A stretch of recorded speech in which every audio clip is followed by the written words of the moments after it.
종말인가 재도약인가라는 주제로 특별 세션을 진행하도록 하겠습니다. 지금 아마 네네. 발표자이신 조동성 총장님께서 지금 발표 준비 세팅하고 계신데요. 총장님 발표 준비가 세팅되고 나면은 발표를 진행하겠습니다. 저는 키울 수 없나? 키우면 되나? 오늘 사회를 맡은 항공대학교 이은철 교수입니다. 자,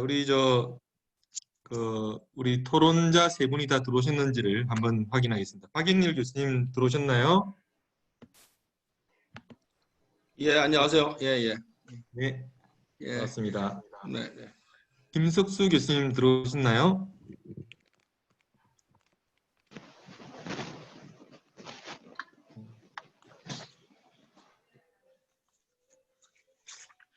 지금 연결이 잘 안 되시는데 이동희 교수님 들어오셨나요? 네, 반갑습니다. 이동입니다.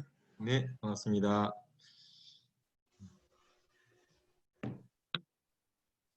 자, 지금 아마 우리 김석수 교수님만 접속이 되시면 다 참여자는 되신 것 같고, 우리 조동성 총장님 주제 강연 준비가 지금 좀 화면이 잘 안 보이긴 하는데요. 좀 세팅되는 대로 우리 주제 발표자가 정리되는 대로 이번 특별 세션을 진행하도록 하겠습니다. 자, 주제 발표자께서 정리를 하시기 전에 간단히 좀 소개를 드리면은 사실 뭐 경영하기 위기라는 부분에 대해서는 모든 분들이 다 지금 공감하고 있는 이은철입니다. 사실 경영학 자체에 대한 경영학 연구 자체에 대한 위기도 있고 이 포스트 코로나 시대가 도래하면서 어쩌면 이런 경영 교육이나 기업 현장에 대한 문제는 여러 다방면에 논의가 진행되고 있습니다. 그런 차원에서 이런 경영학계 굉장히 큰 어른이시고 우리 경영학에 대한 아주 인사이트를 주실 수 있는 우리 발제자를 모시고 우리가 지금 맞이하고 있는 이런 경영학 위기가 과연 앞으로 어떻게 될 것인가. 이게 정말 잘못되면은 경영학 자체가 이 종말을 하는 좀 끝을 맞이하는 그런 수순으로 가고 있는 것인지 아니면 뭔가 제도약의 발판을 마련하기 위한 새로운 준비를 할 것인가에 대한 주제를 가지고 우리 조동성 전 총장님께서 큰 맥락의 어떤 설명을 주제 발표를 해주실 예정입니다.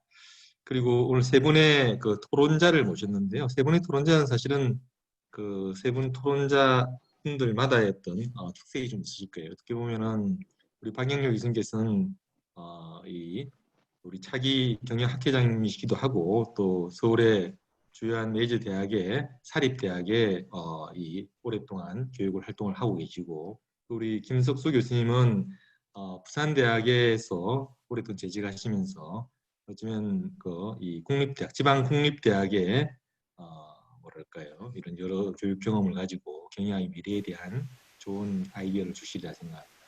그리고 세 번째 토론자이신 이동인 교수님께서는 이 경영에 우리 뭐 어떻게 보면은 학부 석사 박사를 마치고 바로 교직에 몸담게 된 분들과는 다르게 여러 어떤 산업의 경험과 이걸 바탕으로 해서 이 창업에 관련된 굉장히 전문적인 활동들을 많이 하고 계십니다. 그래서 경영학 교육을 좀 더 다른 차원에서 바라볼 수 있도록 좋은 인사이트를 주시리라 생각이 됩니다. 대충 이 정도 하면은 우리 주제 발표자께서 발표 준비가 끝이 나야 되는데 아직까지 끝이 안 나신 것 같아서 제가 조금 더 멘트를 드려야 될 것 같은데요. 조 총장님 아직 준비가 세팅이 다 안 되셨죠? 저는 다 되어 있습니다. 다 되십니까? 예.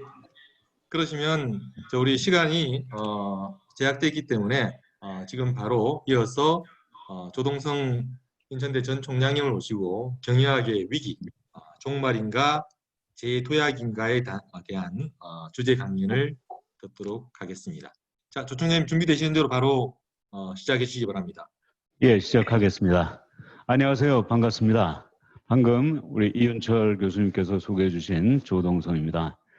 여기 계신 여러분 이렇게 쭉 일별했더니 친구도 많고 또 저희 함께 공부하신 분들도 많고 그래서 아주 반갑습니다. 사실은 저 지금 원칙적으로 제가 강의를 할 때도 이 마스크를 쓰고 해야 됩니다만 현재 저로부터 제일 가까운 사람이 한 3m, 4m 떨어져 있고 제가 여기에선 자리 옮기지 않을 거기 때문에 또 마스크를 쓰고 강의를 하니까 말씀드리니까 좀 숨이 막히네요. 그래서 이거 잠깐 풀고 강의를 하겠습니다. 자, 그럼 시작하겠습니다. 사실 오늘의 주제가 경영학의 위기, 그 다음에 컬런하고 종말인가 제도약인가 이런 제목을 선택하게 되는데 사실 이 제목은 제가 혼자서 결정한 것이 아니라 우리 이영면 회장님하고 우리 이윤철 교수님 또 함께 하시는 우리 패널 선생님들과 어떻게 표현을 하는 것이 가장 의미를 담으면서도 또 우리 하계경영학회 총회 그 어떤 격에 맞을까 하고 논의를 했고 또 그래서 이 경영학회에서 주신 이 제목입니다. 제가 보기에도 참 멋진 제목입니다. 경영학의 위기. 위기는 항상 오는 거지만 이번에 위기가 좀 특별하다고 할 때 조금 강조를 해서 좀 부정적으로 종말인가 또는 긍정적으로 제도역을 할 수 있는 계기인가 이런 화두가 오늘 여러분과 함께 다룰 주제가 되겠습니다. 자, 또 일반적으로 잠깐만요. 이게 지금 왜 안 되죠?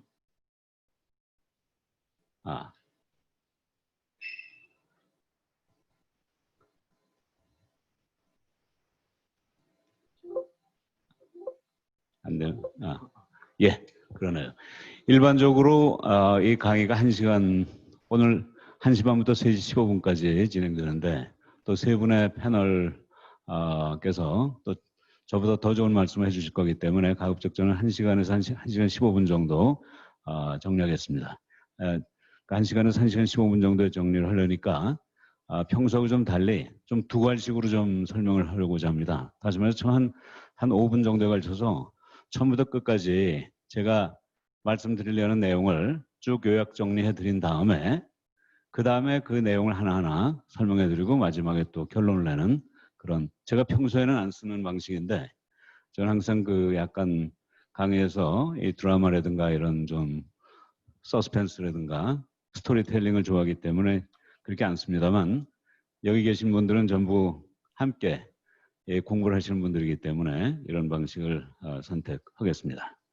자, 그럼 제가 두괄식으로 이 전체를 한번 쭉 한번 훑어가면서 얘기를 해보겠습니다. 저는 오늘 발표를 크게 4가지 단원으로 나눴습니다.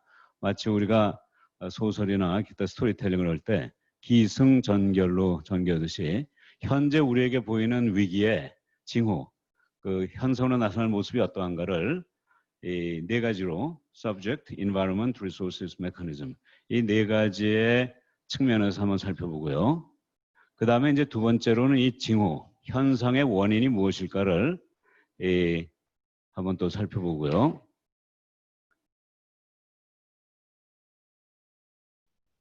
그 다음에 이 위기의 원인이 이 하나하나의 징후에 대한 원인이 되겠습니다.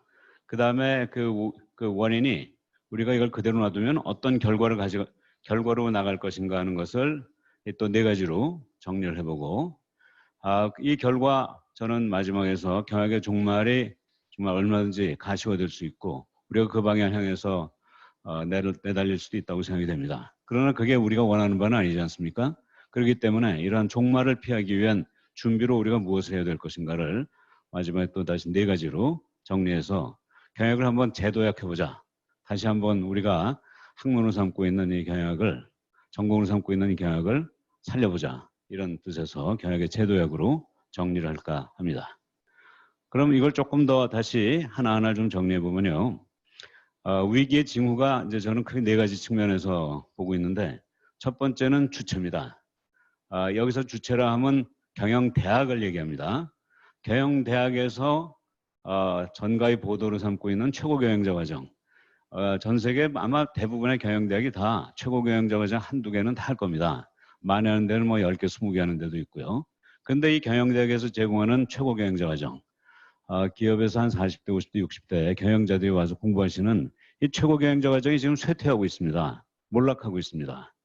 반면에 인문대학에서 뭐 최고 인문학 과정이라든가 예술대학이라든가 뭐 사회과학대학이라든가 심지어는 뭐 음대, 미대 이런 대학에서도 최고 경영자 과정을 운영하고 있는데 이게 오히려 더 인기를 끌고 있습니다. 이게 저는 경영학 위기의 첫 번째 징후라고 봅니다. 두 번째는 대학입니다. 그러니까 경영대학을 둘러싼 환경 중에서 큰 대학이 있죠. 그러니까 서울대학교가 있고 그 안에 경영대학이 있듯이 서울대 경영대학 입장에서는 서울대학교가 환경이라고 볼 때 이 서울대학교에 도전하는 또는 다른 전 세계에 있는 수많은 대학에 도전하는 그런 새로운 대학들이 많이 나타나고 있습니다. 저는 이 새로운 대학을 니오 부티크 대학이라고 표현합니다. 규모는 작지만 아주 소수의 학문에 집중해 있고 또 현장 교육을 철저하게 시키는 이런 니오 부티크 대학이 약진을 하고 있습니다. 기존의 대학교를 지금 위협하고 있습니다. 이게 두 번째 위기의 징후고요. 세 번째는 경영대학의 가장 중요한 리소스, 자원은 교수님들이죠. 요즘 경영대학 교수님들이 소위 자성을 하는, 반성을 하는 그런 말씀을 여기저기서 많이 하고 있습니다. 국내에서, 해외에서, 미국에서, 유럽에서, 일본, 중국에서 이런 경영 교수들이 현재 가지고는 안 된다. 이러한 지금 한탄과 자성을 하고 있습니다. 이것도 세 번째 위기의 징후라고 봅니다. 마지막으로 네 번째는 경영학이 대상으로 삼고 있는, 연구의 대상으로 삼고 있는 기업. 기업의 생태계가 지금 완전히 파괴되고 새로운 기업의 모습이 나타나고 있습니다. 특히 코로나 바이러스로 인해서 유연 근무, 그중에서도 재택 근무. 이것은 과거에 우리가 상상도 하지 못했던 경영학 학문에서, 연구에서, 이론에서 생각해보지도 못했고 그래서 준비가 안 된 이러한 경영학 학문의 생태계가 지금 파괴되고 있습니다. 저는 이게 네 가지 징후라고 봅니다. 경영학 위기에. 근데 하나하나의 원인이 있는데요.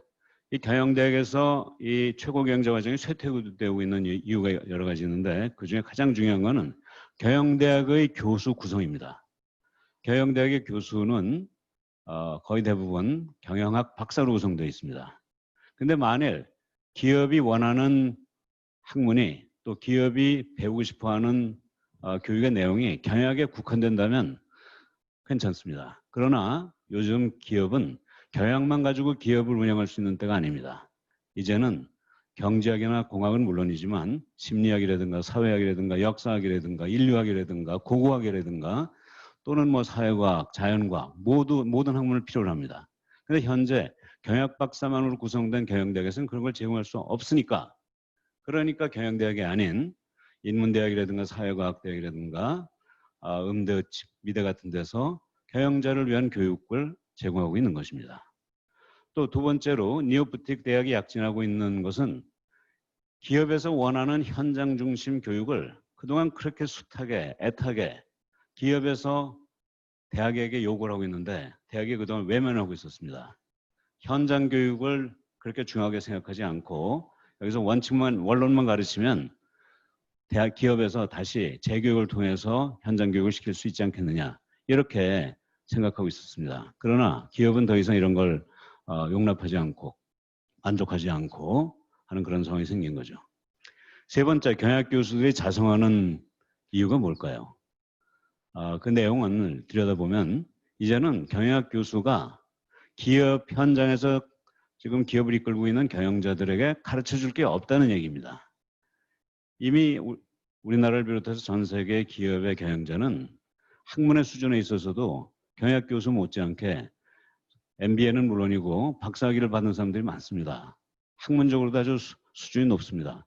그런 분들이 대학을 안 가고 기업에 가서 현장 경험까지 했으니 이 경영학 학문과 경영학 현실을 정말 문무를 겸한 이분들에게 경영학 교수가 뭘 가르칠 수 있겠습니까? 그러니까 경영학은 더 이상 소수의 경영학 교수의 전유물이 아니고 이제 상식화된 그런 학문으로 전락하고 만 것입니다. 그런데 마지막 네 번째 이 코로나 바이러스로 인한 기업 생태계가 파괴되고 경영학이 이 필요한 어떤 이론을 제공해주지 못한다는 것은 이 기업 현장에서 이런 과거에 해보지 않던 유연근무, 특히 재택근무를 어쩔 수 없이 하다 보니까 또 해보니까 한 달, 두 달 지나보니까 오히려 재택근무가 상상 이상으로 기업의 경영 효율성을 향상시키고 여러 가지 잘못된 관행도 다 해소시키고 또 낫다는 걸 깨닫게 되는 겁니다. 그러니까 과거로 돌아오지 않는 소위 불가역적인 현상이 생기고 이런 상황에서 경영학은 지금 정말 할 일이 없게 되는 그런 상황이 된 거죠. 자, 이런 상황이 계속되면 그 결과는 어떻게 될까요? 저는 우선 첫 번째, 경영학은 경영대. 다시 말해서 경영학은 경영대에서 가르치고 기업이 필요한 모든 학문은 경영대에서 다 제공할 수 있다 하는 그 등식이 이제 파괴된 것으로 봅니다. 두 번째로 이런 니오부티크 대학들이 등장하면서 이 대학들은 물론 이 각국의 교육부가 대학으로 정식 인가를 하지 않은 대학도 상당수 있습니다. 그러나 그것과 관계없이 고등학교 졸업생들이 또 기업 현장에 있는 분들이 대학을 외면하고 이런 니오부티크 대학으로 간다면 그게 바로 경쟁자가 아니고 무엇이겠습니까? 그래서 대학이 이제 더 이상의 그런 관에 의한 정부에 의한 독점력을 가지고 있던 그런 지위를 상실해버렸다. 더 이상 못 가지게 됐다 하는 것이 결국 결과라고 봅니다. 세 번째, 경영학 교수가 이제는 그렇게 전가의 보도를 생각하는 경영학이 모든 사람이 알고 있는 서점에 가면 수없이 널려있는 책이 경영학책이고 이 책을 읽으면 어떤 경영학 교수 못지않게 경영학 능력을 갖추게 되는 이 상황에서 경영학 교수가 어떤 경쟁력을 가지고 앞으로 살아나갈 수 있겠는가? 경쟁력이 상실된 건 아닌가? 이런 질문을 우리가 던질 수 있겠습니다. 이런 과정에서 결국 경영학 자체가 종말로 가는 거 아니냐 이런 걱정을 하지 않을 수가 없죠. 자, 이를 위해서 우리가 무슨 준비를 해야 될까요? 저는 우선 경영대학은 경영학 교수로 구성된다. 경영학 박사로 구성된다. 이런 잘못된 고정관념을 깨야 된다고 생각합니다. 이제는 경영대학은 경영자가 원하는 어떤 학문이라도 좋으니까 그런 학문을 골고루 제공해주는 그런 종합적인 대학이 돼야 되고 그러려면 경영대학의 교수는 경영학 박사로 구성되는 게 아니라 정말 자연과학을 비롯해서 인문학, 사회과학 모든 학문을 다 막론하는 기업에 필요한 모든 학문을 제공해 줄 수 있는 교수로 구성된 그런 대학을 바뀌어야 된다는 말씀입니다. 그리고 두 번째, 대학은 더 이상 상아탑에 안주하면 안 되고 대학이 직접 현장으로 가서 현장과 교류하고 현장에 있는 분들과 만나고 현장에 있는 사람들의 걱정을 찾아내고 그걸 해결해 드리는 그런 해결사가 되어야 된다고 생각합니다. 경영학 교수는 어떻게 해야 되겠는가? 저는 이제 조금 이따 제가 이세돌 얘기도 하겠습니다만 이세돌이 알파고와 바둑을 도와줘 4대1로 진 다음에 본인이 이제 더 이상 프로가 아니다. 아마추어다. 그래서 바둑을 접고 은퇴를 했습니다. 마찬가지로 이제 AI가 이 세상을 지금 휩쓰는 우리가 AI 세상으로 지금 들어가고 있는 그런 상황에서 그런 AI에 기반을 두지 않는 그런 경영은 아마추어 경영으로 끝날 수밖에 없습니다. 따라서 빨리 경영학 교수들이 이 AI로 새롭게 무장하고 AI를 공부하고 AI를 받아들이고 AI를 내 학문의 기반으로 삼아서 새로운 경영학을 만들어내는 그런 역할을 하기 전에는 경쟁력을 되찾을 수 없다고 생각합니다. 따라서 AI로 새로운 능력을 갖추는 것이 현재 경영학 교수의 과제라고 생각합니다. 그리고 마지막으로 경영학을 AI로 재구성하고 재편집하고 재창조한다면 그런 경영학은 또다시 이 사회에서 기업에서 환영할 것으로 압니다. 따라서 경영학과 AI를 융합해서 경영학을 제도화하자는 것이 저희 결론입니다. 자, 이상의 시나리오를 이제는 좀 더 구체적으로 하나하나 말씀드리겠습니다. 혹시 제가 말씀드린 내용에 대해서 의견이 있으시거나 이의가 있으시면 손을 들고 말씀해 주셔도 좋겠습니다. 네. 자, 언제든지 좋으니까 제 말씀을 치고 들어와서 여러분 의견을 개진해 주십시오. 자, 그럼 이제부터 시작합니다.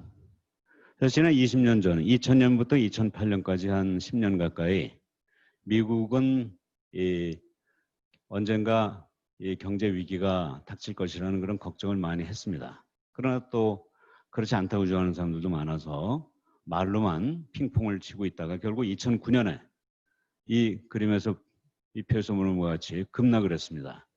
한 3% 정도의 경제 성장을 유지하던 미국 경제가 마이너스 4%까지 떨어졌습니다. 자, 드디어 금융위기가 시작됐습니다. 자, 이때 2001년에 엔론 사태라고 아시죠? 그 회계부정에서 그 윤리 문제를 일으킨 그 엔론이 하루아침에 사라지면서 경종을 울리고 2008년에 리먼 브라더스가 파산하면서 이제 금융위기가 시작됐는데요. 이때 미국의 경제학들이 앞다퉈서 반성을 고백하기 시작했습니다. 특히 당시 미국 경제학회 회장을 맡고 있던 노벨 경제학 수상자인 폴 크루그만은 Nobody could have predicted. 아무도 이러한 상황을 예측할 수 없었다고 반성을 하면서 고개를 낮췄고요. 또 조셉 슈티글리츠라는 또 노벨 경제학상 받은 이 경제학자 역시 거시경제학이 완전 실패했다. The utter failure of macroeconomic theory. 그러면서 이제 거시경제학으로는 더 이상 미래를 예측할 수도 또 이에 대한 대책을 준비할 수도 없다 하는 그런 자성의 목소리를 냈습니다. 그래서 그런지는 모르지만 이런 반성과 새로운 준비의 결과 미국 경제는 또다시 옛날 상태로 돌아갈 수 있었습니다. 저는 이때 경제학자들이 처절한 자기 반성을 한 것이 큰 의미를 가졌다고 생각합니다. 자, 현재 우리나라의 상황을 보십시다. 현재 우리는 기업 위기, 더 나아가서 경영 위기일까요? 아닐까요? 지금 코로나 사태를 맞이해서 서민계층, 중소기업, 자영업자들은 고생 많이 하고 계십니다. 그 결과 지금 은행의 연체율이 상당히 높아졌습니다. 한 3배, 5배 이렇게 높아졌다는 얘기가 있습니다. 그럼에도 불구하고 우리 사회 일각에서는 한국 경제 성장률이 마이너스 1.2%로 선방하고 있고 또 IT나 바이오나 배터리 분야의 대기업들은 역대 최고 성과를 올리고 있는데 뭐가 문제냐? 이렇게 반론을 제기하는 분들도 있습니다. 이 자리에 계신 분들은 현재 우리 상황이 이 기업 그리고 경영의 위기라고 생각하십니까? 아니면 잘 나가고 있는 그런 상황이라고 생각하십니까? 자, 위기라고 생각하시면 왼편 손을 한번 들어보시고 잘 나가는 상황이라고 생각하면 오른편 손을 들어보시죠. 예, 아까는 이 화면에 한 5분 손 드셨는데 이번엔 딱 한 분 손 드셨네요. 예, 자, 과연 무엇이 문제일까 한번 생각해 보십시다. 자, 전 경영학자 입장에서 전 경영학자라는 표현도 이젠 더 이상 쓰면 안 된다고 생각합니다만 경영학 학생이라고 생각해야 되겠죠. 이젠 새롭게 배워야 되니까.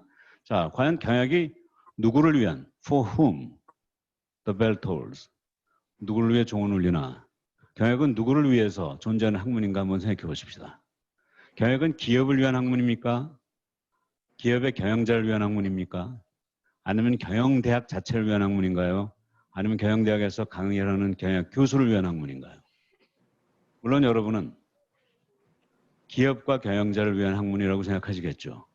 경영대학과 경영학 교수를 위해서 경영학이라는 학문이 존재하는 건 아니죠. 그러나 실제로 그런가요? 여기 계신 경제학 교수님 정말 손을 가슴에 얹고 우리가 정말 과연 기업과 경영자를 위해서 학문을 하고 있는지 한번 함께 반성할 필요가 있을 것 같습니다.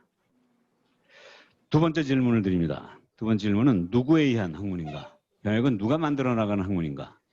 경영학 교수, 우리들이 만들어 나가는 학문인가요? 경영 컨설턴트가 만드나요? 기업에 있는 경영자가 만드나요? 아니면 기타? 제가 여기 물음표를 2개 썼는데 그건 이유가 있습니다. 제가 나중에 이거는 AI라고 표현을 하려고 사실은 물음표를 2개 했는데 AI가 만드는 학문인가요? 자, 어느 쪽일까요? 물론 우리는 이렇게 생각하지만 과연 그런가요? 요즘은 컨설턴트나 경영자 그리고 앞으로 AI가 오히려 경영을 만드는 그런 상황이 되고 경영학 교수가 제대로 사회에 필요한 기업에 필요한 경영학이라는 학문을 만들어낼 수 있는지 한번 생각해 볼 때가 온 것 같습니다. 자, 우선 첫 번째 질문에 대한 문제 제기를 좀 해보겠습니다.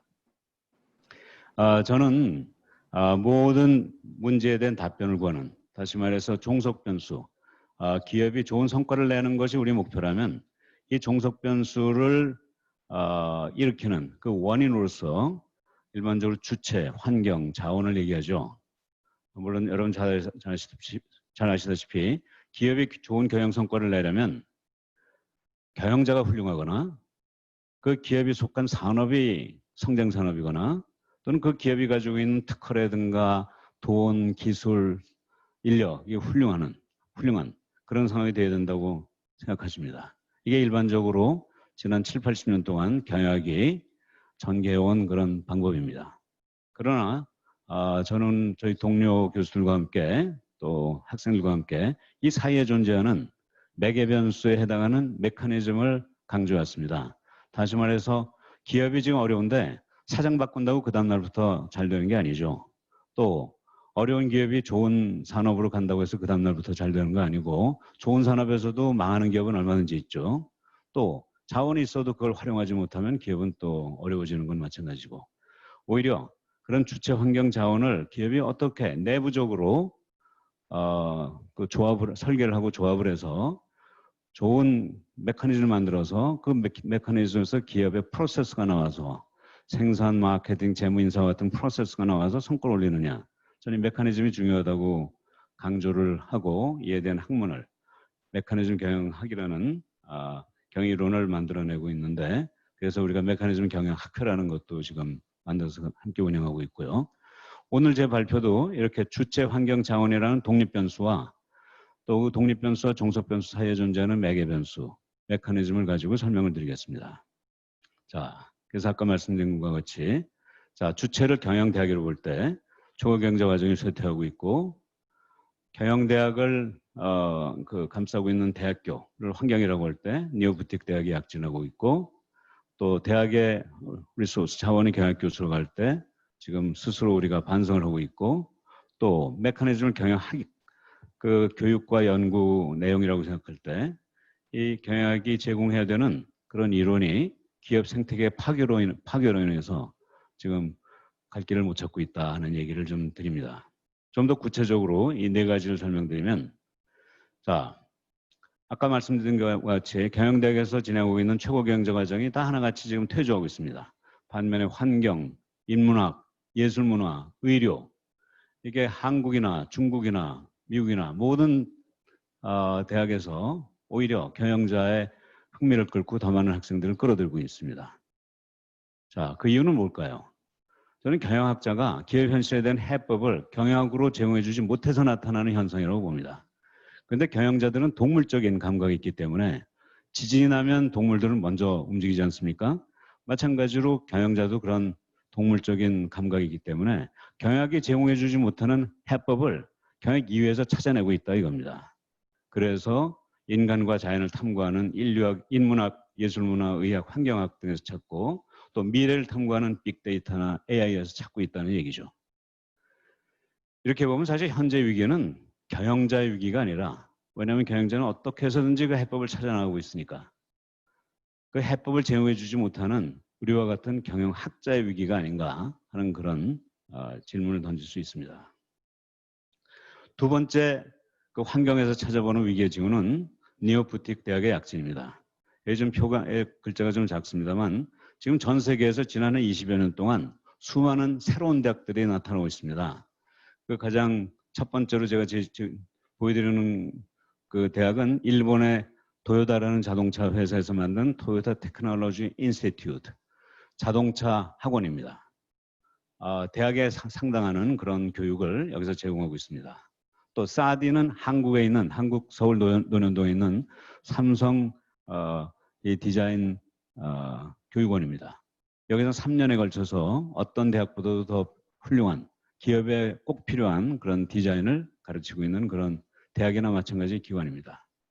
또 장강상학원은 중국에 있는 2002년에 만들어진 현장 경영을 제공해주는 그런 대학이고요. 또 사이버 유니버시티는 바로 일본의 지금 제일 큰 부자죠. 한국계 마사요시 손정의 회장이 만든 대학입니다. 그리고 여기 또 미네르바 스쿨은 미국에 있는 아주 혁신대학으로 유명한 그런 대학이고요. 또 에콜 42는 프랑스에 있는 교수가 없는 철저하게 IT 교육을 통해서 현장 감각 능력을 갖춰주는 그런 대학 아닌 대학입니다. 또 이게 후판 다쉐, 후판 유니버시티라는 대학이 있는데 이거 호반 대학이죠. 이건 바로 그 중국의 그 마윈 회장이 알리바바의 마윈 회장이 2018년 2년 전에 만든 대학입니다. 자, 또 한국엔 또 작년에 최태원 SK 회장이 SK 유니버시티를 만들어서 구성원의 혁신 능력을 갖추겠다고 선언했고, 이에 따라서 SK 유니버시티 최근에 이름을 My Sunny로 바꿨다고 합니다. SK 유니버시티를 My Sun이란 그 대학에서 AI, DT, 행복, 사회적 가치 등등 10개 프로그램을 10개의 칼리지를 가지고 운영을 하고 있고요. 대학 아닌 대학이지만 어떤 대학보다도 현장에 필요한 교육을 제공하고 있는 대학들입니다. 자, 이렇게 네오부틱 대학은 고도로 전문화된 한두 개 전공에 특화되어 있고, 또 이걸 만든 대학 주체는 기업이나 창업가나 컨설턴트나 심지어는 스위스에 있는 어떤 교수들도 지금 대학을 만들고 있습니다. 이들 대학의 목적이 뭘까요? 현실로 다가온 미래 현장. 미래 현장이 우리 앞에 지금 펼쳐져 있거든요. 이 미래 현장에 100% 적합한 인재를 확실하게 양성하는 그런 대학으로 지금 자리매김을 하고 있습니다. 자, 현재 우리나라의 대학이 교육부에 등록되어 있는 대학 수가 418개라고 합니다. 앞으로 이 숫자는 늘어날까요? 줄어들까요? 여러분이 보시기에 이 대학의 숫자 400여 개라는 숫자가 학생들이 지금 줄어드는 상황에서 줄겠습니까? 늘겠습니까? 자, 줄 거로 생각하시는 분은 오른쪽 손을 한번 들어보시죠. 줄 거로 400개에서 줄 거로 생각되는 몇 분 계시네요. 늘 거로 생각되시는 분은 여러분 왼쪽 손을 한번 들어보시죠. 또 한 분 계시고요. 몇 분씩 계시네요. 자, 여기 대해서는 뭐 설왕설래가 있습니다만 다른 대학을 보면요. 다른 나라를 보면 미국에 지금 현재 한 3천여 개 대학이 있다고 합니다.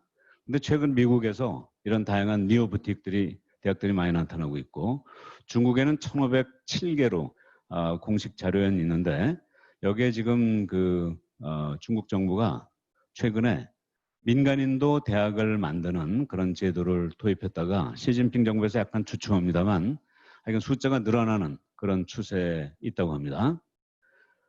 한국이 문제인데 저는 이렇게 생각합니다. 획일적 교육을 담당하는 기존 대학, 지금 418개는 한 200개로 줄 것 같아요.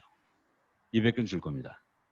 반면에 제각기 특색을 가진 SK 유니버시티나 사디 같은 그런 니오부틱 대학들이 한 400~500개 나오지 않을까요?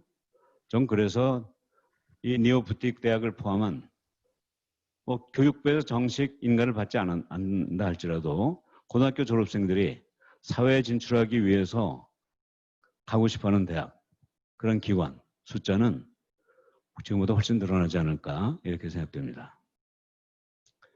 자, 세 번째는 그 위기의 징후를 리소스, 자원에서 찾았습니다. 바로 작년 이맘때 8월, 작년 8월 경영학회 총회 작년에 있었죠. 그때 세종대학의 김경원 학장님이 경영학 교육의 문제점이라는 주제 발표를 하셨습니다. 이때 여기서 김 학장님이 대학과 기업 간의 지적 격차가 축소되고 있다. 말씀으로는 소멸이라고 했는데 소멸이라는 단어를 쓰기가 좀 뭐해서 축소라는 표현을 썼다고 하시는 얘기 있고요. 아주 제가 기억이 나는데요. 지금 대학과 기업 간의 지적 격차가 없다. 오히려 더 기업이 더 앞서 나가는 거 아니냐 이런 얘기를 하셨고, 또 기업의 요구를 대학이 교육의 컨텐츠로서 제공해 주지 못하고 있다. 그래서 이 괴리가 발생하고 있다. 이런 얘기를 하셨습니다. 그 외에도 몇 가지를 얘기를 하셨습니다만 그 결과 지금 신입생 모집이 어렵고 경영대학의 위기가 발생하고 있다. 이미 작년에 이런 말씀하셨습니다. 또 올 초에는 그 뱁슨 칼리지라고 그 창업으로 유명한 대학의 스티픈 스피넬리라는 총장이 MBA 프로그램에 위기가 오고 있다. 심지어는 가장 인기가 높은 스탠포드 대학에서도 MBA 지원자가 6% 줄었다. 이 비즈니스쿨은 어려운 변신을 택하지 않으면 안 된다 하는 그런 선언을 했다고 합니다. 이 자성의 목소리를 낸 거죠. 그 김기찬 가톨릭대 교수께서 전해 주신 얘기입니다. 그래서 제가 우리 주변에 있는 경영 교수들 한번 간단하게 카톡으로 좀 자료 수집해봤어요. 그랬더니 16분이 반응을 보셨는데 제가 이런 질문했죠. 여러분이 지난 1년 동안에 기업에 얼마나 자주 가시고 무엇을 하셨습니까? 가서 강의를 하셨습니까? 아니면 논문을 쓰기 위한 연구를 하셨습니까? 아니면 현장을 방문해서 경영자를 면담하셨습니까? 기타 다른 활동하셨습니까? 했더니 이렇게 자료가 나왔고 16명 중에 11명이 현장 방문을 하셨다고 그러더라고요. 근데 그 11명 중에 5명은 강의 목적으로 가셨고 7명은 자문이나 뭐 회의를 하자고 해서 갔고 실제 IoT나 AI, VR, AR과 같이 소위 4차 산업혁명이 일어나고 있는 현장을 가서 방문한 분이 딱 3분이 있다고 하시더라고요. 물론 이건 중복 답변이 있었던 얘기입니다. 뭐 16분 중에 3분이면 뭐 작은 숫자는 아닌 것 같아요. 그러나 결국 이 경영이란 학문은 현장을 전제로 해서 존재하는 학문인데 경영 교수는 마치 고고학자가 고분을 발굴하면서 거기에서 연구를 하고 학문을 찾아내듯이 경영 교수는 어디 가서 학문을 찾아내고 연구를 하겠습니까? 현장에 가서 현장에 어떤 문제가 있는지 경영자들과 같이 공유하면서 문제를 찾아야 할 텐데 이 숫자가 조금 좀 미흡하지 않은가 이런 생각을 하게 됩니다. 자, 네 번째 위기의 징후는 생태계 파괴입니다. 지금 지난 3월 이후에 거의 반년가량 비대면 경영 재택근무가 대세인데요. 지금 우리나라 기업 중에 한 60% 정도가 지금 그 재택근무를 하고 있거나 경험했거나 그렇다고 합니다. 그러면서 인사에서는 결제 시스템이 파괴되고 평가에서는 그동안 대면을 하면서 그 최고 경영자와 현장에 있는 사람 사이에 있는 중간 경영자, 중간 관리자가 숫자로 표현하지 못하는 그런 현상에 대한 정성평가를 해왔는데 이제는 재택근무를 하면서 정성평가가 불가능해진 그런 상황이 됐고 조직도 그러다 보니까 중간 관리자가 사라지고 이렇게 피라미드 조직이 납작해져 가지고 피자 조직으로 바뀐 상황. 또 보상도 옛날에는 그 못하는 사람에서 잘하는 사람까지 이렇게 정상분포 곡선을 보였는데 이 재택근무에서는 완전히 쌍봉 곡선, 다시 말해 잘하는 사람 집단과 못하는 사람의 집단으로 이분화가 되고 이 과정에서 결국 잘하는 사람은 더 높은 보상을 받지만 잘못하는 사람은 낮은 보상을 받는 게 아니라 아예 감원이 되는 그런 현상이 지금 나타나고 있다고 합니다. 교수님들도 그런 얘기 하시더라고요. 지난 한 학기 동안 인터넷으로 온라인으로 강의를 하다 보니까 학생들의 평가가 A, B, C, D가 이 정상 분포를 걷는 게 아니라 A그룹 학생들하고 F그룹 학생하고 둘로 나뉘는 따라온 학생들은 잘하는데 그렇지 못한 학생은 완전히 뒤처지는 중간이 사라지는 그런 모습이 된다고 그래요. 그러니까 기업이나 대학이나 똑같은 현상이 일어나는 것 같습니다. 또 과학기술에서도 이런 4차 산업혁명이 나오고 증시에서도 지금 엄청난 지금 지진이 일어나고 있습니다. 마가트가 뭔지 아시죠? 마이크로소프트, 애플, 구글, 아마존, 그 다음에 테슬라. NKN은 뭘까요? 네이버, 카카오톡, NC소프트죠. 이런 기업들이 지금 증시에서 상단을 지금 장악하고 있습니다. 자, 이런 현상은 기존 경영학 이론으로는 설명할 수도 없고 대책도 마련할 수 없는 그런 상황이 된 거죠. 자, 여기 그 생태계 파괴를 조금 더 구체적으로 살펴보겠습니다. 프로바둑에서 살펴보고 기업에서 그리고 대학에서 그리고 증권시장에서 한번 찾아봅시다. 자, 프로바둑에서 여러분 이세돌이 알파고한테 진 2016년 3월 9일에서 15일 그 후에 이세돌이 내가 그동안 해왔던 이 바둑은 더 이상 학문적으로 또 예술적으로 그 알파고를 쫓아갈 수가 없는 그런 아마추어에 불과하다는 걸 깨달았다. 그러면서 은퇴를 했습니다. 여러분은 더 이상 이세돌이 바둑 두는 모습을 보실 수가 없는데 자, 이게 바둑에서만 나와야 될까요? 다른 분야에서는 이런 현상 나오지 않을까요? 경영에서는 어떨까요? 우리가 상식에 입각해서 만든 경영 이론이 AI가 들어와서 인간의 상식을 제거하고 고도의 합리성을 가지고 새로운 경영 이론을 만들면 그것을 우리가 쫓아갈 수 있을까요? 그럼 우리도 아마추어가 되는 거 아닌가요? 자, AI 시대가 왔고 우리는 그 안에서 살고 있습니다. 자, 일반 기업의 근무자뿐이 아니라 저는 교수들도 아마 이 밑에 있는 그림에서 열애가 되기 어려운 상황이 되지 않을까 걱정이 됩니다. 자, 그럼에도 불구하고 인간이 이 AI에 대한 대응을 하지 않는 모습을 본 제가 점점점 했는데 이건 우리 종교가 다 다르기 때문에 하나님일 수도 있고 부처님일 수도 있고 알라신일 수도 있겠습니다만 누군가가 우리 세상에 코로나 바이러스를 보내서 인간 사회 생태계를 순식간에 바꿔버렸습니다. 자, 상상하지도 못하던 상황이 나왔고 이젠 우리는 모두 쫓겨서 바꿨습니다. 자, 그래서 유연근무제가 대세가 되고 재택근무가 일어나고 있습니다. 자, 사례 세 번째 드리겠습니다. 자, 대학의 온라인 강의, 그 다음에 저작권, 표절 문제가 있는데요. 자, 대학이 엄청나게 바뀌었거든요. 경영도 안 바뀔 수가 없고, 자, 이런 경영 환경이 지금 대세고, 지금 이방 모습도 여기 지금 이 하버드 비즈니스 스쿨의 사진입니다만, 그것과 별로 다르지 않은 그런 모습이 여기 지금 나타났습니다. 불과 6개월 전에 우리가 이런 식으로 강의를 할 수 있으리라고 상상이나 했겠습니까? 자, 재밌는 글이 하나 있습니다. 비트코인과 GPT-3가 몰려온다는 그런 글인데 여기 보십시오. 앨런 머스크, 피터 티엘 등이 후원하는 비영리 AI 연구기관인 오픈 AI는 뭐 등등등. 이 내용 읽어보면 참 경청할 내용이 있는데 자, 시간이 되면 한번 읽어보십시오. 근데 여기 반전이 있습니다. 이걸 누가 썼을까요? 이건 누가 썼냐면요. 이 AI의 전문가, 비트코인의 전문가가 쓴 게 아니고요. 이 글은 첫 줄부터 마지막 줄까지 AI가 직접 썼다고 합니다. AI에게 키워드 몇 개를 집어넣고 이런 방향으로 써달라고 그러니까 이게 그냥 클릭하면 나온 그런 글입니다. 자, 이렇게 되면 앞으로 학생들이 리포트를 내고 또 석박사 과정 학생들이 논문을 쓸 때 이 GPT-3를 사용해서 논문을 쓰게 되면 이건 어떻게 됩니까? 이거는 표절인가요? 아닌가요? 자, 이게 바로 우리가 지금 당면한 그런 문제입니다. 자, 증시를 한번 보십시다. 저는 여기 개구리 삼형제를 지금 보여드리고 있는데요.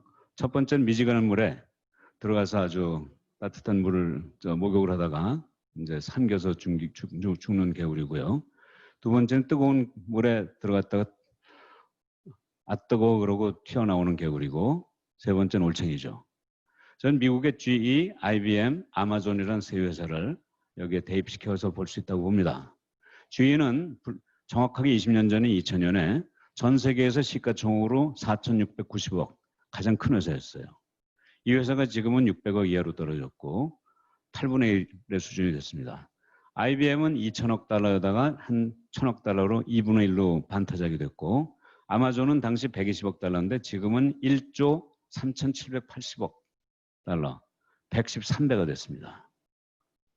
만일 경영이 진정 우리에게 도움을 주는, 기업에게 도움을 주고 투자자에게 도움을 주는 학문이었다면 이러한 상황을 다 예측해서 우리에게 알려주었을 거고 경영을 전공하는 이곳에 있는 경영학 교수는 아마 아마존에 투자해서 거부가 되셨을 거로 생각합니다. 자, 롤스로이스 타고 계신 교수님 계신가요? 유감스럽게도 우리는 그런 지혜를 못 가지고 지금까지 살아왔습니다. 자, 지난 20년 동안 세계 증시에서 그 시가 총액으로 탑 10 기업을 골라봤습니다.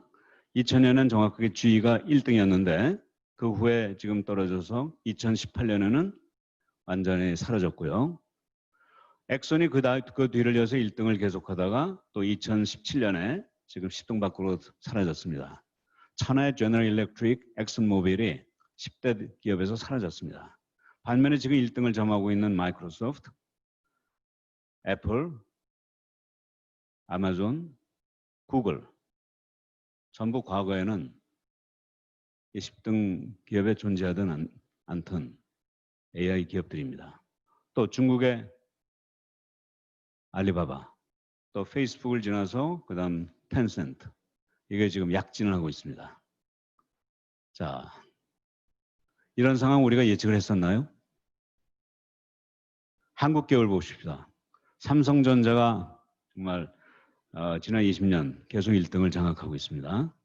그러나 그 나머지 기업들을 다 갖고 이제는 네이버가 2016년에 10대 기업이 되더니 지금 엄청난 속도로 지금 상단으로 올라가고 있고요. 카카오가 지금 9등으로 올라왔는데 지난 이 자료를 만든 후 2달 사이에 벌써 그 위로 지금 계속 치닫고 있습니다. 자, 조금 아까 여러분이 보셨던 전 세계의 요 빨간 동그라미 안에 있는 텐센트, 알리바바와 텐센트의 모습과 여기 네이버 그리고 구글, 한국 증시에서 보여주는 이 모습 뭔가 비슷하지 않습니까? 자, 우리나라 기업 중에서도 세계 탑 10 이 기업에 들어가는 그런 기업이 나와야 되는데 어느 기업들이 나와야 될까요? 저는 그 마가트로 표시된 미국의 그 증시의 상단을 점하고 있는 기업들의 공통점이 뭔가를 보면요. 다른 기업보다 먼저 AI를 선도적으로 채택한 겁니다. 근데 AI를 채택한 게 20년 전에 한 게 아니고요. 10년 전에 한 게 아니고요. 한 3, 4년 전에 했습니다. 한 3, 4년 전에 AI를 선도한 채택해서 이것으로 기업의 모습을 바꾼 회사는 1, 2, 3, 4등이 된 거고 그렇지 못한 회사는 10등 밖으로 나간 거예요. 지난 3, 4년 동안에 일어난 현상입니다. 자, 그래서 한번 이런 그림을 그려봤습니다. 왼쪽은 AI업이고 오른쪽은 제조업이고 가운데는 제조업이지만 AI로 지금 트랜스포메이션, 변신을 하고 있는 한 기업입니다. 보면요. 지금은 애플이 제일 큰데 2334조 원, 삼성의 지금 8배 가까운 그런 기업입니다.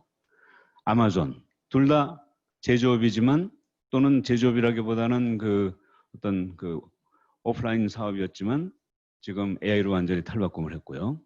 그다음에 마이크로소프트, 알파벳은 구글이죠. 아예 AI업이고요.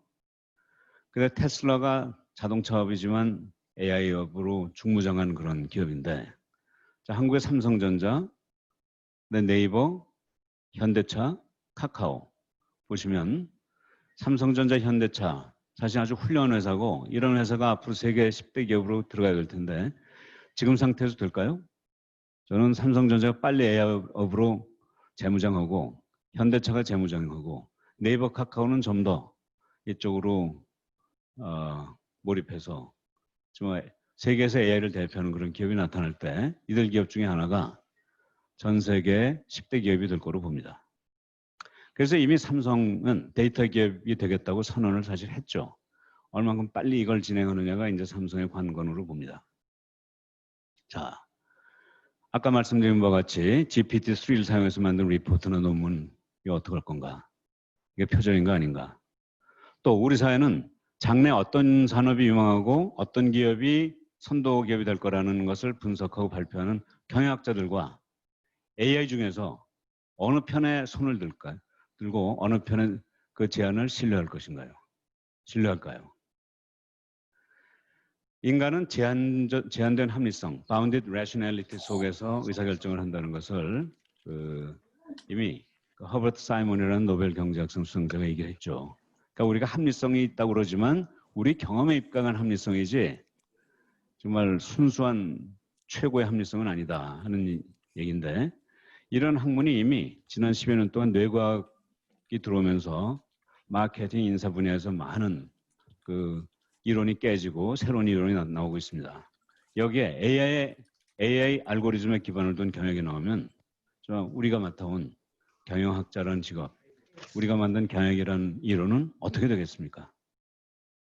저는 회계학, 재무관리, 생산관리에서 시작해서 이미 자동화 무인공장, SCM 이런 쪽은 뭐 AI가 대세라고 알고 있습니다만 마케팅 인사조직 전략에 이르기까지 빠질 분야가 좀 없을 것 같아요. 이제는 AI를 기반으로 해서 새롭게 bounded rationality라는 한계를 뛰어넘는 정말 절대적인 그런 그 고도의 학문적 성과를 내야 된다고 생각합니다. 마치 알파고가 이세돌을 뛰어넘어서 더 그 고도의 그런 바둑의 경지에 오르고 또 알파고에 들려서 알파고 리, 알파고 마스터, 알파고 제로, 알파, 제로 이렇게 새로운 이론들이 자꾸 나오듯이 경약도 바꾸지 않으면 안 된다고 생각합니다. 자, 위기의 결과. 그래서 경영대 생산 중심 사고, 아까 말씀드린 바와 같이 이 네 가지의 원인, 여기서 이제 경영대 생산 중심 사고부터 보겠습니다. 그리고 대학의 현실 외면, 이건 사실은 경영학자가 자초한 위기고요.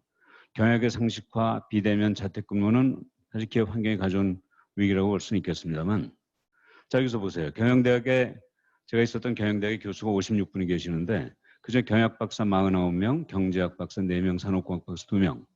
이게 다 경영학 프라퍼라고 얘기할 때 경영학이 아닌 그런 분야, 경영경제가 아닌 분야의 교수님이 심리학 박사 딱 한 분 계시고요. 마케팅 쪽에. 또 제가 최근까지 있었던 인천대 경영학 교수 19명 중에 경영학 박사 17명, 관광경영학 박사 1명, 경제학 박사 1명. 사실 전원이 경영경제입니다.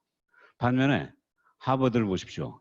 233명의 교수가 계시는데 경영 박사가 한 반쯤 됩니다. 120명. 그런 나머지 반, 110여 명은 경제학, 공학, 심리학, 인류학, 역사학 등 인문, 사회과학, 자연과학을 망라한 교수님들이 다 계십니다.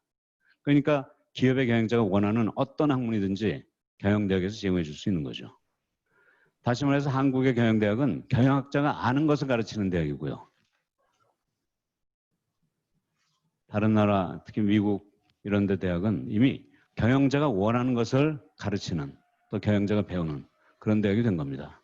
그러다 보니까 경영자가 원하는 다양한 교육을 한국에서는 경영대학이 아닌 타 대학에서 인문대, 미대, 음대, 의대에서 가르치게 돼 있고 미국이라면 경영대가 모든 과정을 운영하고 타 대학이 이런 프로그램을 만들 필요가 없어지는 거죠.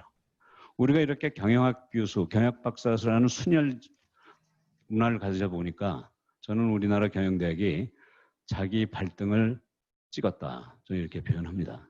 이제는 경영학 교수만 가지고, 경영학 박사만 가지고 경영대학을 꾸려서 기업 경영에 필요한 학문을 제공해주는 시대는 지났습니다.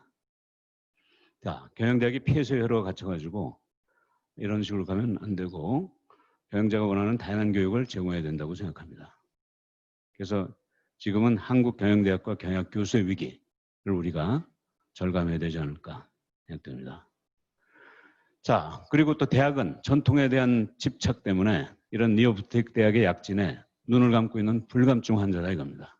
자, 이런 대학의 현실 외면 얼마나 오래 가겠습니까?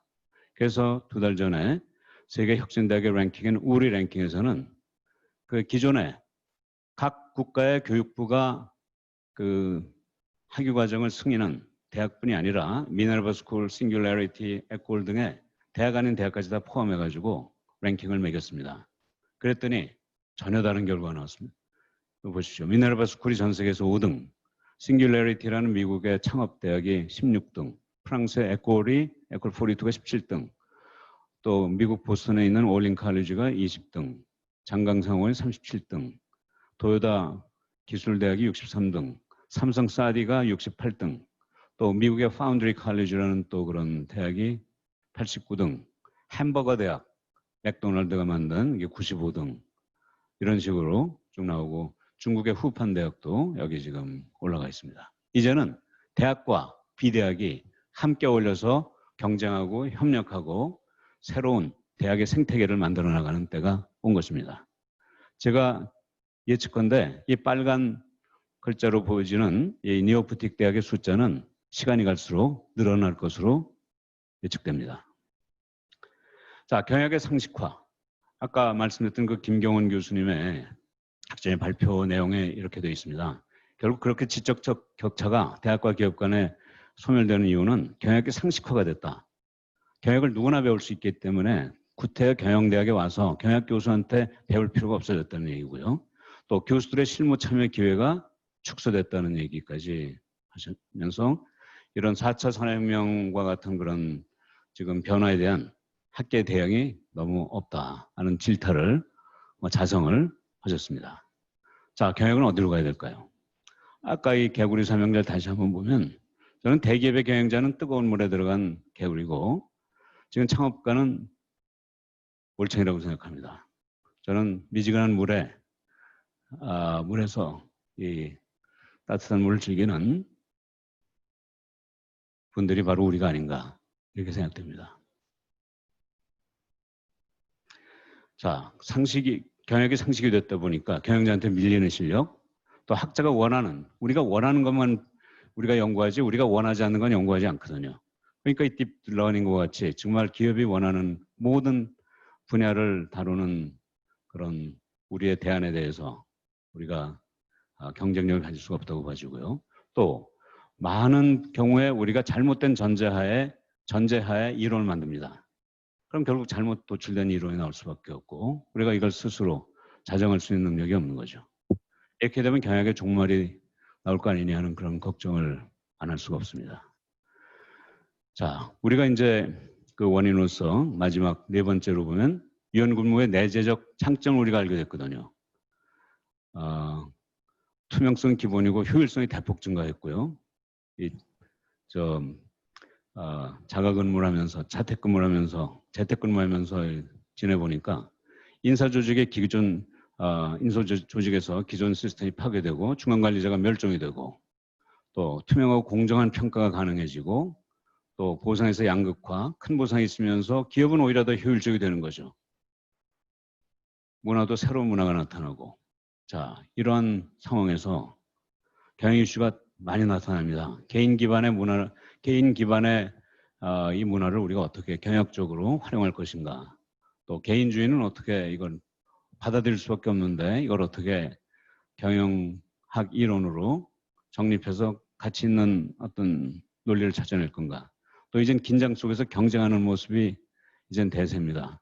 자, 이걸 어떻게 이론화시킬 건가. 시스템 조작에 의한 대규모 부정이 일어날 수 있는데 이 문제는 어떻게 다루고 대규모 해고, 사회적 실업이 이젠 경제학자, 인구학자의 문제가 아니라 경영학자의 문제가 돼야 되는데 우리가 이런 문제 다루고 있나요? 자, 그동안 안 다루던 이 이슈를 다룰 때 비로소 경영학 교수를 우리 사회가 인정해 줄 거라고 생각합니다. 또 경영 이론과 다르게 나타나는 현실, 또 경영을 뛰어넘는 패러다임, 이런 분야를 우리가 이제부터 함께 연구를 해야 될 것으로 생각됩니다. 자, 이런 위기의 결과, 자, 네 가지를 다시 정리해 보겠습니다. 자, 경영 이퀄 경영대, 다시 말해서 경영대가 가르치는 게 다다. 이런 인식은 이제는 사라졌습니다. 이제 경영자를 교육하고 경영을 연구하는 그런 기관에서 경영대학이 지난 100년 동안 누려왔던 독점성은 이제 깨졌고요. 또 대학의 독점적 지위도 상실됐습니다. 이런 니오프틱 대학.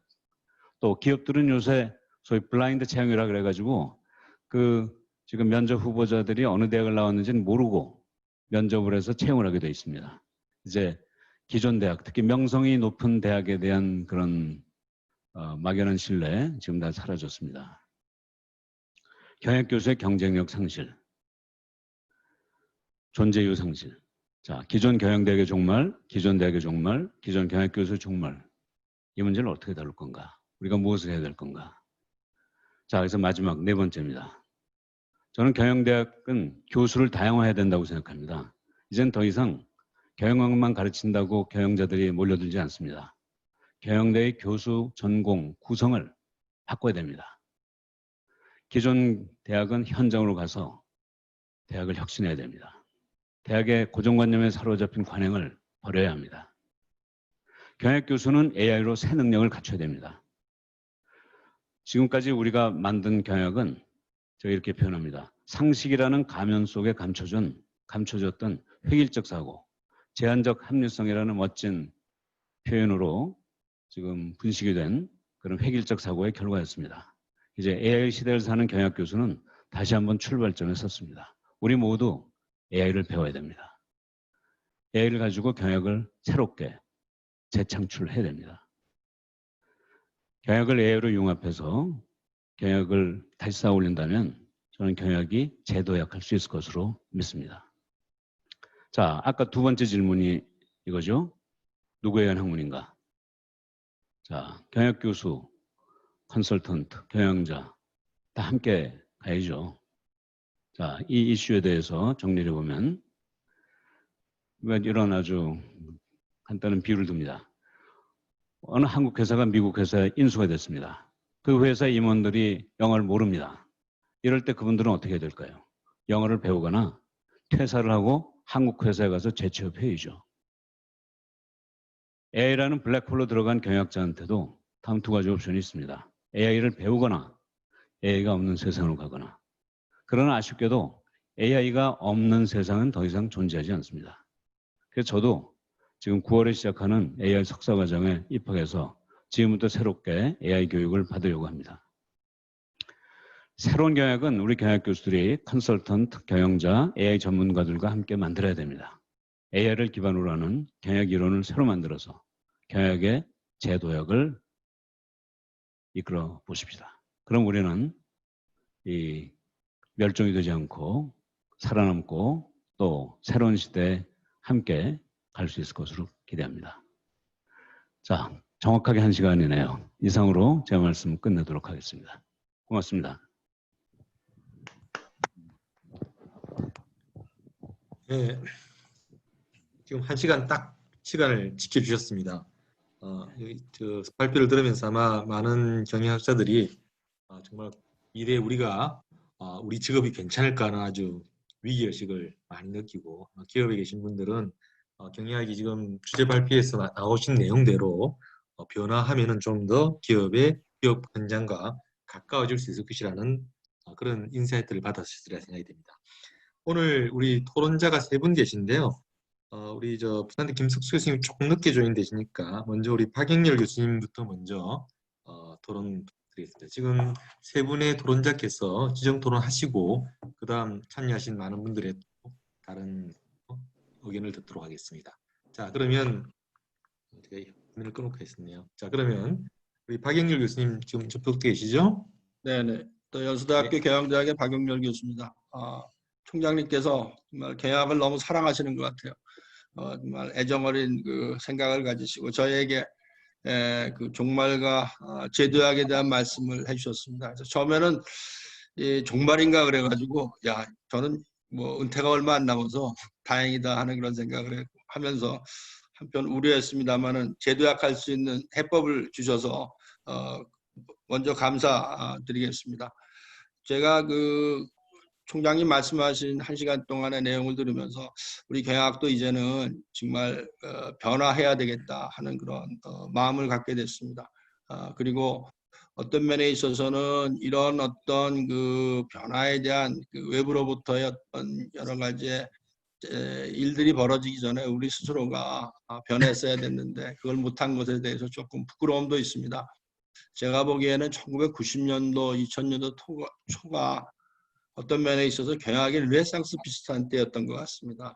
그 당시에 보면은 뭐 경영 교육도 많았고 여러 가지 학생들이 막 몰려 들어오고 이중 전공, 복수 전공에서 우리 경영학 분야가 좀 우쭐댔던 그런 기간이 있었는데 그때 우리가 좀 가슴을 열고 다양한 그 학문 분야를 받아들였더라면은 지금 와서 좀 더 나은 그런 그 모습이었지 않나 하는 것에 대해서 반성할 때가 많습니다. 총장님께서 말씀하신 그 주체, 환경, 자원, 메커니즘에 기반을 한 경영학의 위기의 어떤 징후, 원인, 결과 그리고 어떤 준비를 해야 될 것인가에 대한 그런 말씀에 대해서는 전적으로 저와 같은 그런 생각을 하고 있다는 말씀을 드리고요. 그리고 앞으로 좀 더 준비를 우리가 좀 철저하게 해야 되겠다는 그런 생각을 하고 있습니다.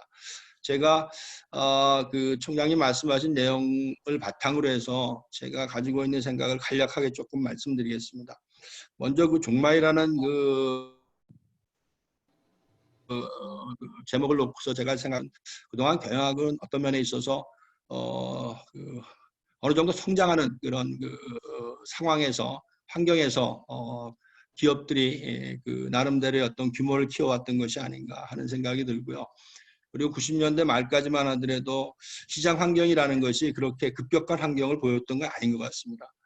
그렇기 때문에 경영학 자체가 어느 정도 기업들이 잘 갈 수 있는 길로 가게 인도하는 이런 어떤 매너지먼트 중심의 강의를 해왔고 교육을 해왔기 때문에 어느 정도 그 기업으로부터 필요성을 느꼈던 것 같습니다. 그런데 이제 이런 어떤 매니지먼트에 대한 노하우도 기업에 계신 분들이 오랫동안 그 경영을 하시면서 그 경영 교육을 뛰어넘는 본인들에 있어서의 어떤 노하우가 생기면서 더 이상의 어떤 새로움을 못 느꼈던 것 같고요. 그러다 보니까 그동안에는 그 교육의 대상이었던 기업이 지금 와서 교육의 주체로 변화하게 되는 엄청난 우리가 뭐 느끼고 있었습니다만 그것이 현실화되고 있는 것이 아닌가 하는 그런 생각이 듭니다. 그래서 2000년대 접어들면서 급격한 어떤 그 시장 환경의 변화와 더불어서 성장의 어떤 그 둔화 이런 것들이 한편으로 보면은 저희가 그 재도약할 수 있는 어떤 그 기회를 찾는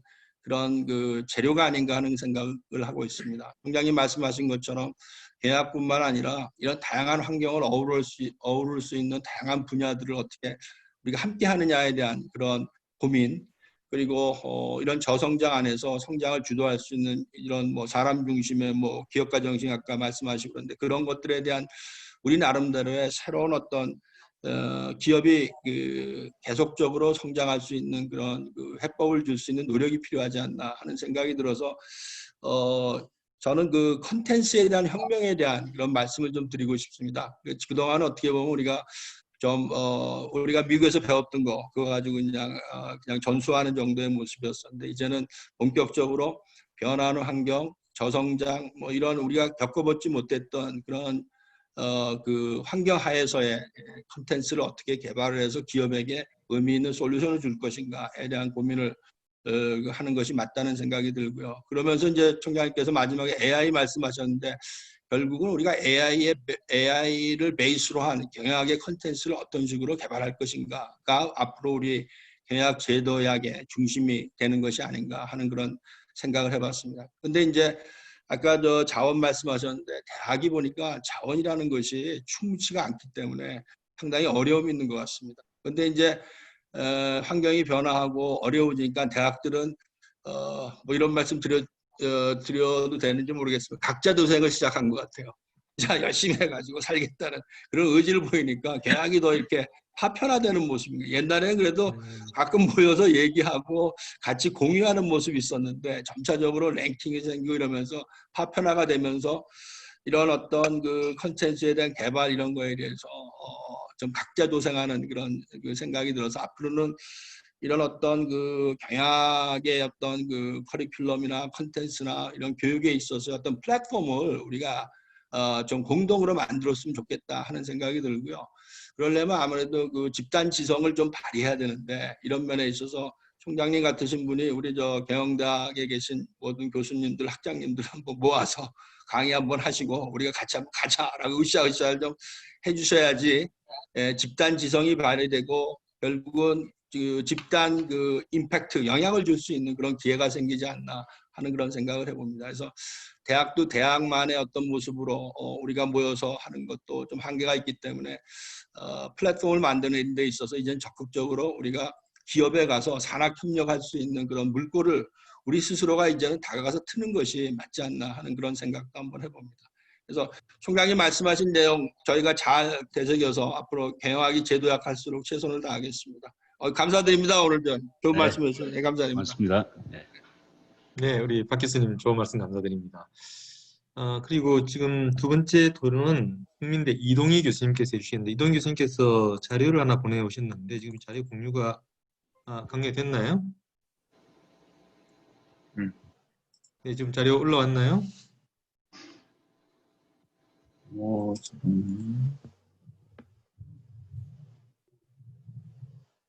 네. 네, 이동희 교수님 올라왔습니다. 네, 올라왔으면 이 자료 자료로 올라왔나요? 네, 올라왔습니다. 네. 공유된 자, 자료 인사드리겠습니다. 진행하시죠. 네. 자료 보이시죠? 네. 인사드리겠습니다. 저는 그 국민대학교 이동입니다. 저는 사실 대학에 좀 늦게 들어왔고요. 83년도에 삼성에 입사해서 자회사까지 해서 한 33년 정도 있다가 국민대로 이제 조인을 했고요. 지금 오늘 조동성 총장님 말씀하신 것처럼 기업에 맞는 이론을 접목하는 과정, 총장님이 이제 도입하신 헬싱키 MBA를 이제 삼성에 도입할 때 현장에 있었던 경험도 있고, 그다음에 사디가 또 만들어졌을 때도 현장에 있었습니다.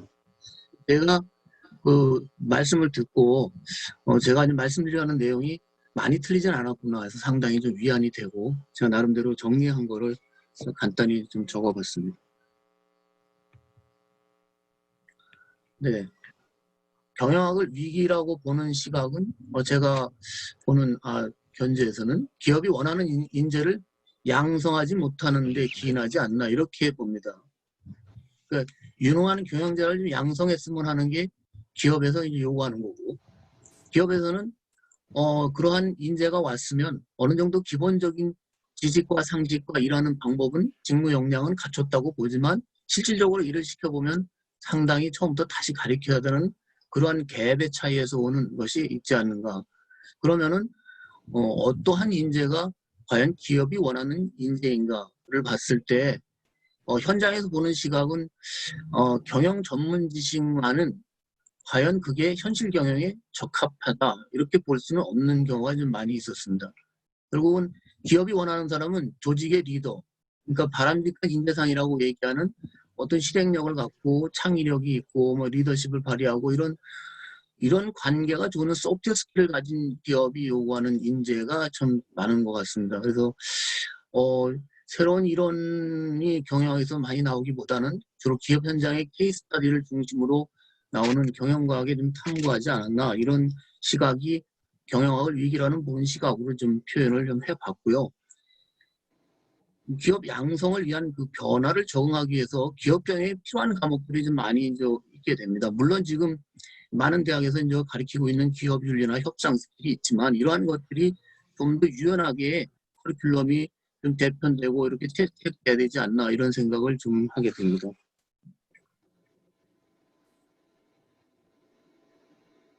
다음 페이지 한번 볼까요? 네. 그러면 제가 보기에는 기업 현장에 답이 있다고 봤을 때 기업 현장을 좀 연구하고 그 연구한 것을 좀 학자들이 이론화해서 학문으로 발전시키는 노력이 좀 필요하지 않나. 아까도 말씀이 계셨지만 코로나에 대응하는 그 경영 현장의 대응 방안은 사실 기업이 가장 빠르고 가장 잘하고 있다고 봅니다. 기업 현장에서 코로나에 대응하고 있고 이러한 뉴 노멀 시대에 기업이 대응하고 있는 것을 학자들이 이론화시켜서 학문으로 발전시킨다면 그것이 경영학의 발전에 큰 도움이 되지 않을까. 또 한 가지는 지금 같은 디지털 혁명 뉴 노멀 시대에 학생들에게 무엇을 가르치고 무엇을 배우게 할 것인가. 예전에 이제 와튼 스쿨에서 실용적인 과목을 체계적으로 경영학으로 정립한 다음에 많은 호평을 받았는데요. 결국 존재 이유가 무엇인가. 기업을 위한 인재를 양성하는 게 존재 이유라고 한다면 두 번째는 또 많은 지금 타전공 학생들이 경영학을 복수 전공을 하고 있습니다. 그 내면을 들어보면 경영 지식을 습득하기 또 위한 것도 있지만 결국 스펙을 완성하려는 의도가 아닌가 이런 생각도 드는데 현재 스타트업도 나오고 많은 기업들이 지금 변혁을 이루고 있지만 전통적인 기업 중심의 경영학 이 일부가 스타트업의 경영에도 상당히 중요하게 도움을 줘야 되는 시기가 왔다 이런 생각을 하고 있고요. 핵심 개념만 이해하고 끝날 게 아니고 이것을 활용할 수 있는 방향으로 아까 총장님 말씀하셨지만 경영하게 되는 모든 상식과 이것들은 상식이라고 표현하는 것이 결국 검색하면 알 수 있고 여러 가지 과정을 통해서 배울 수 있기 때문에 그러한 개념을 통해서 활용할 수 있는 방향으로 발전이 됐으면 좋겠다 이런 생각을 좀 합니다. 또 끝으로는 현대 경영학의 의무가 무엇이고 타전공이 경영학에서 체험 가능한 것이 무엇인가를 봤을 때 결국 경영학이라고 하는 것은 학문과 여러 개 융합을 해서 새롭게 방법론을 제시하고 이론을 발전시키는 통합하는 학문으로서 통속적으로 좀 발전시켜 나가야 되지 않을까. 결국 문제 해결 능력과 이런 조직관리 능력 이런 것들이 경영학에서 체험을 가능하도록 이렇게 길을 만들어줘야 되지 않을까 이런 생각을 해봅니다. 끝으로 아까도 말씀이 계셨지만 다음 페이지가 안 넘어가네요.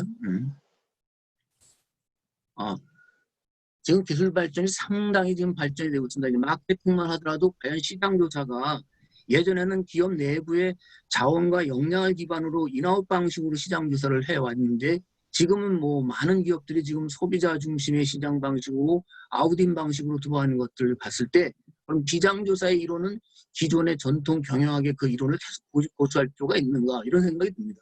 그래서 마케팅은 이미 디지털 마케팅 중심으로 완전히 재편이 돼 있고 금융도 핀테크 중심의 디지털 금융으로 재편이 돼 있다면 시대가 요구하고 시대에 맞는 커리큘럼 개발을 같이 만들어야 될 시기가 아닌가.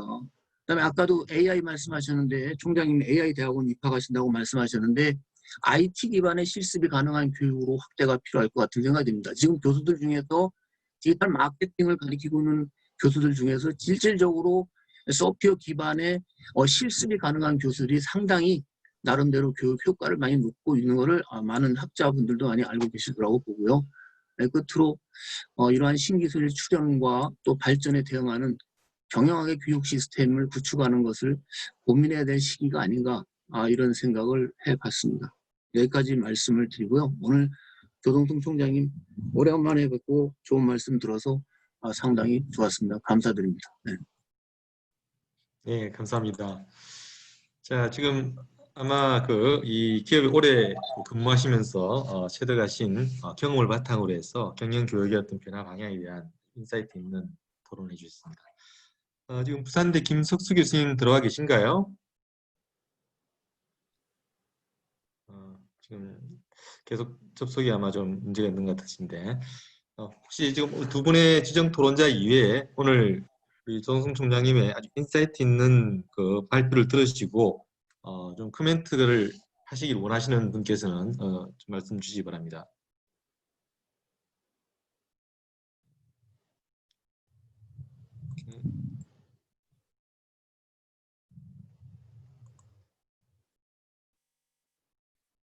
자, 현장이 아니니까 좀 화면이 다 안 보여서 일단 우리 조동성 총장님께서 두 분의 코멘테이트가 설명하시고 토론하신 내용에 대한 답변부터 먼저 그러면 부탁을 드리겠습니다. 네, 우리 박영렬 교수님은 다음번 경약회 회장이신 걸로 알고 있는데 우리 이영면 회장님과 함께 앞으로 경약회가 우리 박영렬 교수님 말씀하신 그 집단지성을 이끄는 가장 적절한 조직이 아닐까 생각돼서 지금까지 경약회가 많은 활동을 했지만 이제부터 아마 그 경약회가 해야 될 일이 지금까지 해온 일의 10배, 100배가 되지 않을까. 그래서 박영렬 회장님의 그런 리더십을 기대해 보겠습니다. 예. 또 우리 이동희 교수님 반갑습니다. 사실은 작년엔 김경원 교수님으로부터 말씀을 들었는데 오늘은 또 이동희 교수님으로부터 더욱더 그 현장감에 있는 그런 말씀을 해주셔서 정말 특히 뭐 사디를 이끄셨고 또 이런 여러 가지 면에서 그 새로운 변혁을 삼성에서 많이 하셨는데 삼성에서 변혁하신 이상으로 국민대에서 그리고 우리나라 대학 교육을 위해서 선도해 주시면 정말 저희들이 많이 배울 수 있을 것 같습니다. 그리고 제가 좀 한 가지 제안을 우리 이윤철 교수님한테 드리고 싶은데요. 현재 96분이 지금 참석하고 계시는데 여기 계신 분 중에 정말 현장에서 우리들 이상으로 이런 변화를 절감하시고 또 이끌고 계신 분들이 여러 분 계십니다. 그중에 제가 한 분을 좀 추천해서 초청하고 싶은데 여기 지금 블랙야크의 창업자이신 강태선 회장님이 계시거든요. 이분은 또 경영 박사하기도 하시고 또 그런 능력으로 유럽에서 이 블랙야크의 그 스포츠 의류의 브랜드 가치를 1등으로 올려놓으신 분인데 강태선 회장님이 한 말씀 해주시면 어떻겠습니까? 네, 부탁드리겠습니다. 네. 우리 회장님 저기 마이크 음을 좀 소거를 제거하시고 말씀을 부탁드리겠습니다. 소거 네, 왼쪽 밑에 있는 소거 버튼을 제거하시면 됩니다.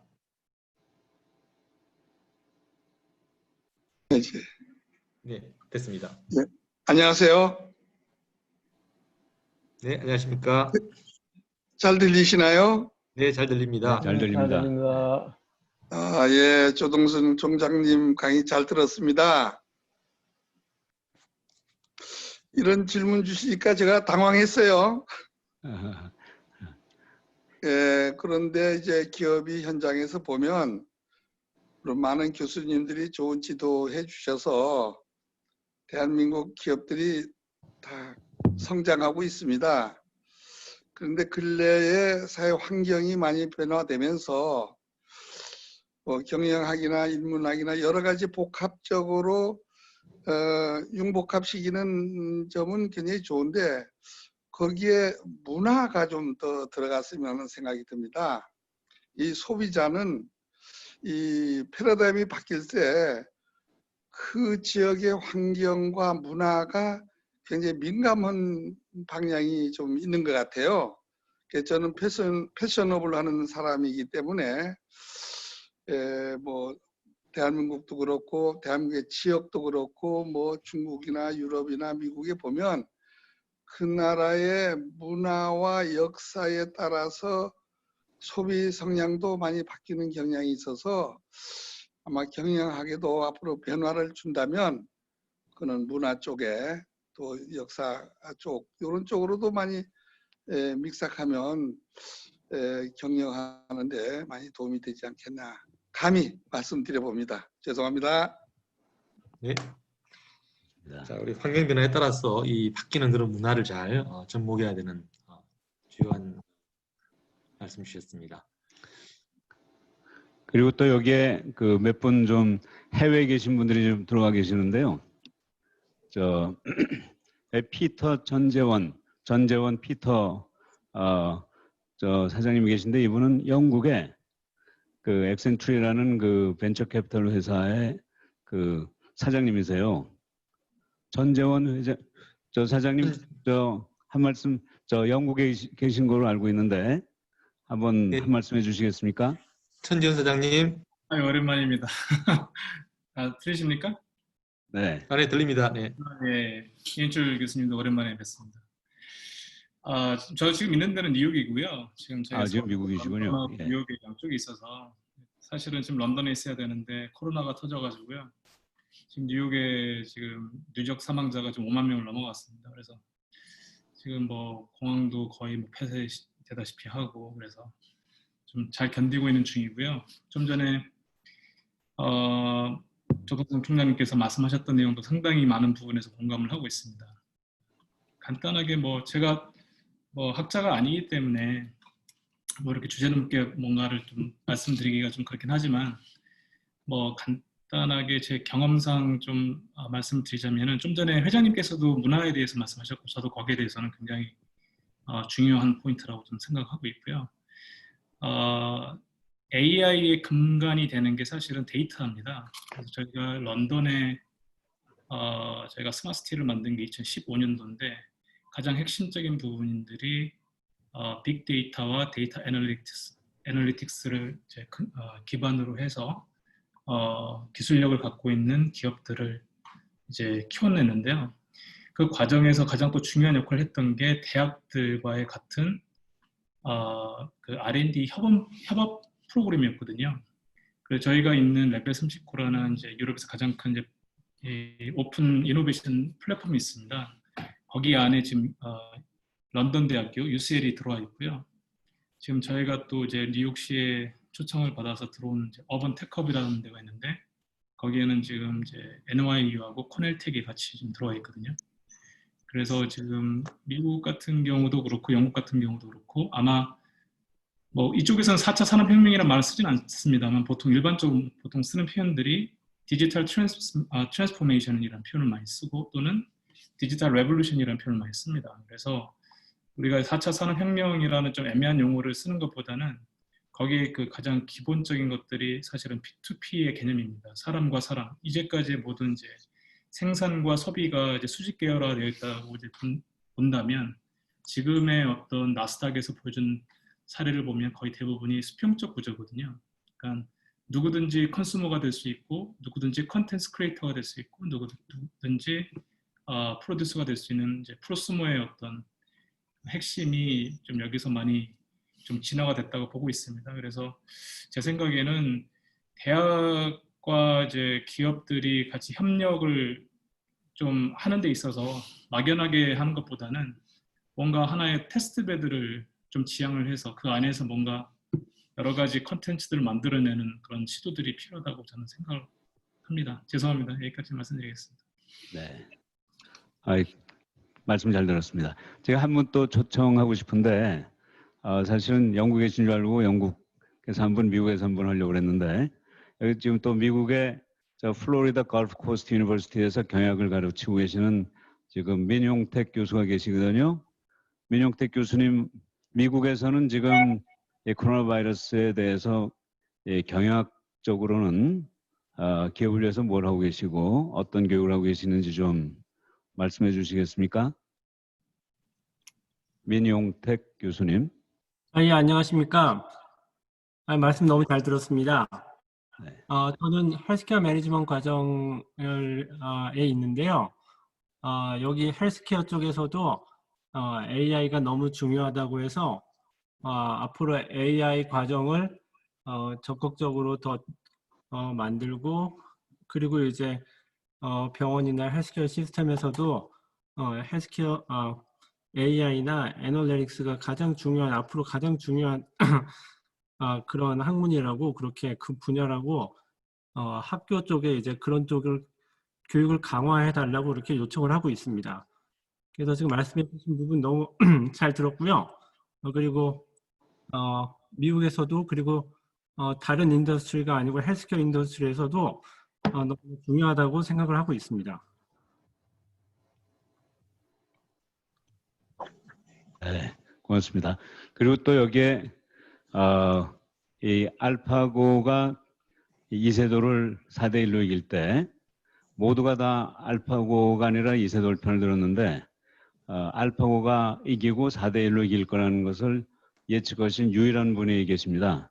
우리 김진호 교수님 계시는데 김진호 교수님은 이 분야에서 한국뿐 아니라 세계에서 아주 가장 거장 중에 한 분이신데 김진호 교수님 한 말씀 해주시면 어떠신가요?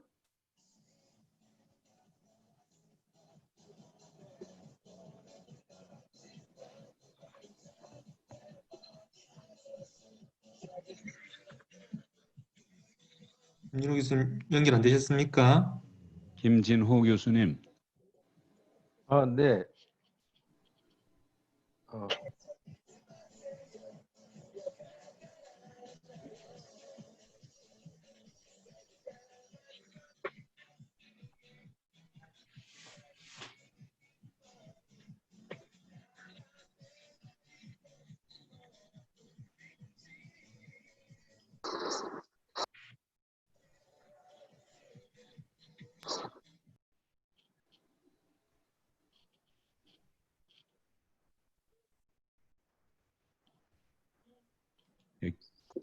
김진호 교수님 한 말씀 예. 해주시죠. 네. 예. 제가 화면을 켰는데 제가 예, 이마만 나오고 계십니다 지금. 네, 이제 뵈네요. 예. 예. 그 4년 전에 너무 그 맞추신 그때부터 이 회고 오시면서 지난 4년 동안 우리나라가 제대로 이런 AI 도입, 빅데이터의 그 중요성에 대해서 인식을 하고 있는지, 경영대학이 제대로 가고 있는지 좀 진단을 한번 해주시죠. 네. 정장님께서 갑자기 시키셔서 숨어서 좋은 말씀을 잘 듣고 있다가 지금 손에 좀 땀이 나네요. 제가 바둑을 좀 좋아하긴 하지만 특히 파노이단을 이긴 그 기보도 보고 그 내추에 나왔던 알파고 논문도 보고 그걸 한 달 동안 그 논문만 읽었습니다. 아무래도 인공지능을 하니까 그 알고리즘 상에 그게 반복 가능한지 그런 측면에서 보고 제가 이세돌이 5대0으로 진다. 왜냐하면 5번밖에 안 싸우니까 10번 싸우면 10대0이다 이런 얘기를 해서 그때 욕을 좀 먹었는데요. 근데 그 당시에 제 말을 믿으신 분은 조총장님 한 분이셨습니다. 저한테 여러 사람들이 있는 데서 이 연습할 때 이걸 어떻게 하냐면은 김진호 이거를 교수 주장에 예를 동의하신다 그러면서 알파고가 제대로 만들어졌으면 사람은 한 번 바둑두면 4-5번의 실수를 하는데 그런 실수를 안 할 거기 때문에 알파고가 이긴다는데 동의하신다고 이렇게 말씀하신 기억이 납니다. 그 알파고가 여러 가지 영향을 주고 있지만 사실 그 우리나라 측면에서는 사람들의 인식, 즉 그 인공지능이 상당히 많은 걸 바꿀 수가 있고 기업적인 측면에서는 우리도 엄청난 데이터를 갖고 있는데 그 데이터로 거의 아무것도 안 하고 있으면 안 되겠구나. 이걸 우리의 경쟁 우위를 높이는 측면에서 잘 활용해야 되겠다. 이런 생각을 하기 시작했습니다. 그래서 지금 다양한 도메인 인더스트리에서 그런 노력이 계속되고 있고 앞으로 그런 의지와 노력은 굉장히 더 확장될 거라고 생각하는데요. 제가 빅데이터 학과 인공지능 학과를 5년간 이렇게 지금 6기가 입학했으니까 6년째 운영하면서 느낀 거는 학생들이 굉장히 열심히 공부하고 더 많은 걸 요구하고 요즘은 다른 때와 달리 굉장히 모티베이트돼서 들어오고 나는 어떤 분야에서 어떤 데이터를 가지고 어떤 문제를 다루겠다 이렇게 준비가 돼서 입학하는 학생들이 많아서 굉장히 고무적이고요. 그다음에 엄청나게 공부들을 합니다. 이게 중요한 경쟁 우위 툴이라고 생각해서 제대로 갖추려고 열심히 공부하는 학생들을 보고 그러면 제가 빅데이터 학과를 5년 전에 6년 전에 시작한 이유 중에 하나는 이 인공지능 시대의 특징은 빅데이터 시대의 특징은 첫 번째 모든 게 공유된다는 겁니다. 그러니까 아이디어나 심지어는 코드까지 다 공유됩니다. 그래서 어떤 알파고가 나오자마자 1년 이내에 알파고와 비슷한 스타일의 많은 중국에, 일본에, 한국에 이렇게 나오듯이 금방 대단한 게 금방 만들어진다는 거고요. 그런 측면에서 하드웨어나 특히 클라우드의 그 보편화 이런 측면에서 또 소프트웨어는 서로 주고받고 하는 정도 하드웨어 소프트 쪽에 진입 장벽이 굉장히 낮기 때문에 우리나라가 그런 쪽에서 성공한 예를 들어서 K-팝이라든가 영화라든가 이런데 어떤 진입 장벽이 하드웨어 소프트웨어 쪽에서 낮은 경우에는 굉장히 다이나믹하면서 크리에이티브하기 때문에 역량을 발휘할 수 있다고 생각했었고요. 지금도 그렇게 생각하고 있고 그게 이제 앞으로 10년, 20년 뒤에는 우리의 인공지능에 대한 노력 이런 것들이 그런 진입 장벽 없는 곳에서 큰 영향을 발휘할 거라고 저는 믿고 있습니다. 그래서 그런 측면에서 기업이 이런데 굉장히 신경을 많이 쓰고 이제 역량을 집중하려고 그러고 또 오늘 총장님 특강처럼 이제 경영학 많은 분야에서 AI, IT, 디지털 이런 게 확산돼야 된다고 강조하시는 이런 것들이 앞으로 굉장히 좋은 어떤 결과를 날 거로 확신하고 있습니다. 이상 말씀드렸습니다. 예. 사실은 제가 한 1, 2년 전에 미국의 소니 버팔로 뉴욕 주립대학 버팔로 총장이 앞으로 버팔로 대학의 모든 학과의 과목 이름을 데이터 베이스드 심리학, 데이터 베이스드 사회학, 데이터 베이스드 경영학 이렇게 하시겠다고 한 얘기를 들었는데요. 이제는 빅데이터와 함께 데이터베이스와 함께 AI 베이스드 사회학, 심리학, 경영학, 철학, 경제학 이렇게 해야 되지 않을까 하는 그런 생각이 좀 듭니다. 그리고 또 최근에 울산대학에서 은퇴하신 허영도 교수님이 엄청난 속도로 지금 AI 공부를 하고 계시다고 제가 듣고 있는데 허영도 교수님은 어떤 생각으로 이렇게 철저하게 지금 AI 교육으로 몰입을 하고 계시는지 또 어느 수준으로 가고 계시는지 한번 좀 같은 경영학도로서 저희보다 몇 발 앞서서 이 AI 교육을 공부를 하고 계시는 입장을 한번 말씀해 주시면 어떠신가요? 예, 교수님, 앞서서 교육을 받고 있다, 공부하고 있다는 말씀은 너무 과찬이신 것 같고요. 이번에 이제 처음으로 저도 이제 계기가 있어서 AI 공부를 조금 해봤, 8주 정도 해본 게 불과합니다. 근데 이제 AI에 대해서는 솔직히 아직까지도 잘 모르겠고요. 오늘 이제 총장님 말씀하신 경영학이 이제 정말 이제 종말인가 아니면 재도약을 할 수 있을 것인가라고 하는 문제와 관련해서 상당히 중요한 화두를 이제 던져주셔가지고 저희들이 많은 생각을 하게 만들어 주셨습니다. 사실은 이제 뭐 저도 대학에서 36년 동안 근무를 하다가 작년에 은퇴를 했고요. 그 경력을 이제 접해 오면서 30몇 년 동안 접해 오면서 생각을 했던 게 정말 경영이라는 게 이제 아까 경영께서 제시해 주셨던 그 질문 사항들 중에 이 누구를 위한 학문인가 또 누구에 의한 학문인가라고 하는 요 문제에 대해서 끊임없이 상당히 그 고민을 많이 하고 지나왔었는데요.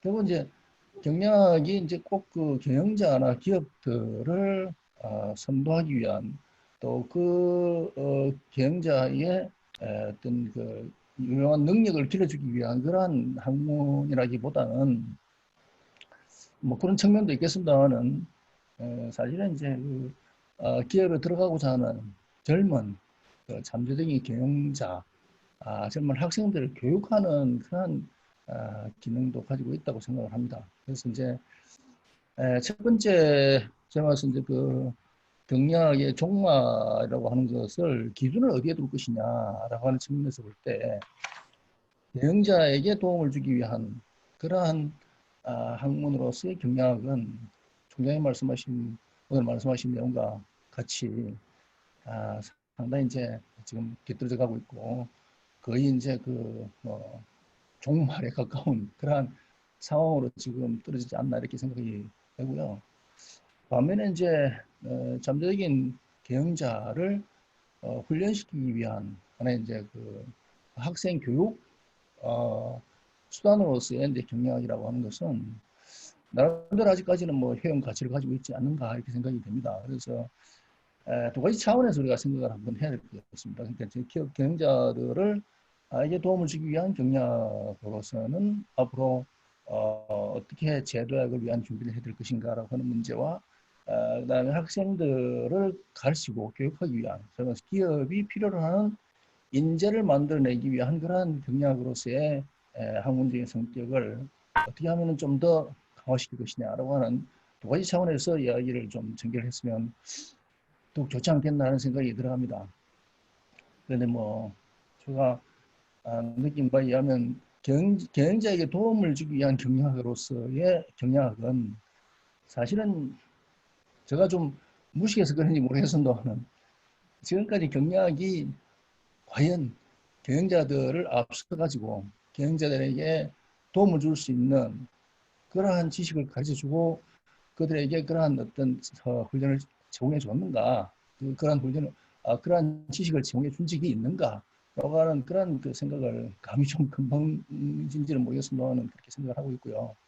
늘 이제 그 기업의 어떤 그 현상을 뒤쫓아가면서 기업의 경영 현실을 설명하고 또 그것을 요약하고 그것을 일원화시킨 그런 그 급급하지 않았는가. 그러다 보니까 맨날 뒤쫓아가다 보니까 항상 기업에 있는 경영자들보다도 뒤떨어진 그런 상태로 지금까지 오지 않았나 이런 생각을 합니다. 그다음에 이제 최근에 들어와서 이제 기업이 필요한 인재를 양성하기 위한 경영학 또 경영대학에서는 어떤 일을 해야 되는가. 제가 생각에는 이제 기업이 필요한 인재는 아까 우리 그 강태순 회장님이 말씀하셨나요? 기업이 필요한 인재는 제가 생각하기에는 세 가지라고 생각합니다. 첫 번째는 그 인성이 가장 중요하다고 생각합니다. 인성. 그다음 두 번째 사람 됨됨이가 중요하겠죠. 두 번째는 이제 문제 해결 능력이라고 생각합니다. 제가 들어와서 가장 기업에서 필요한 인재가 문제 해결 능력을 갖춘 인재라고 생각을 합니다. 문제 해결 능력을 갖추기 위해서는 그야말로 그런 훈련을 많이 쌓아야 되는 것이고 그걸 위해서 우리가 기업이 해왔던 사례 이런 것들을 연구를 해가지고 그 사람들을 하여금 훈련을 시키는 방법 이것도 굉장히 좋은 방법이라고 지금까지 잘 해왔다고 생각을 하고 있습니다. 이런 차원에서 볼 때 양면성을 가지고 있는 게 우리 그 경영학의 지금 현재 위치가 아닌가 이렇게 생각이 돼서 감히 한번 한 말씀을 드려봤습니다. 예, 이상입니다. 네. 제가 한 분만 더 초청해도 괜찮을까요? 네, 그렇게 하시죠. 저 이동기 교수님이 지금 계시는데 서울대학교에 지금 전략 아마 제일 시니어실 것 같은데 이동기 교수님.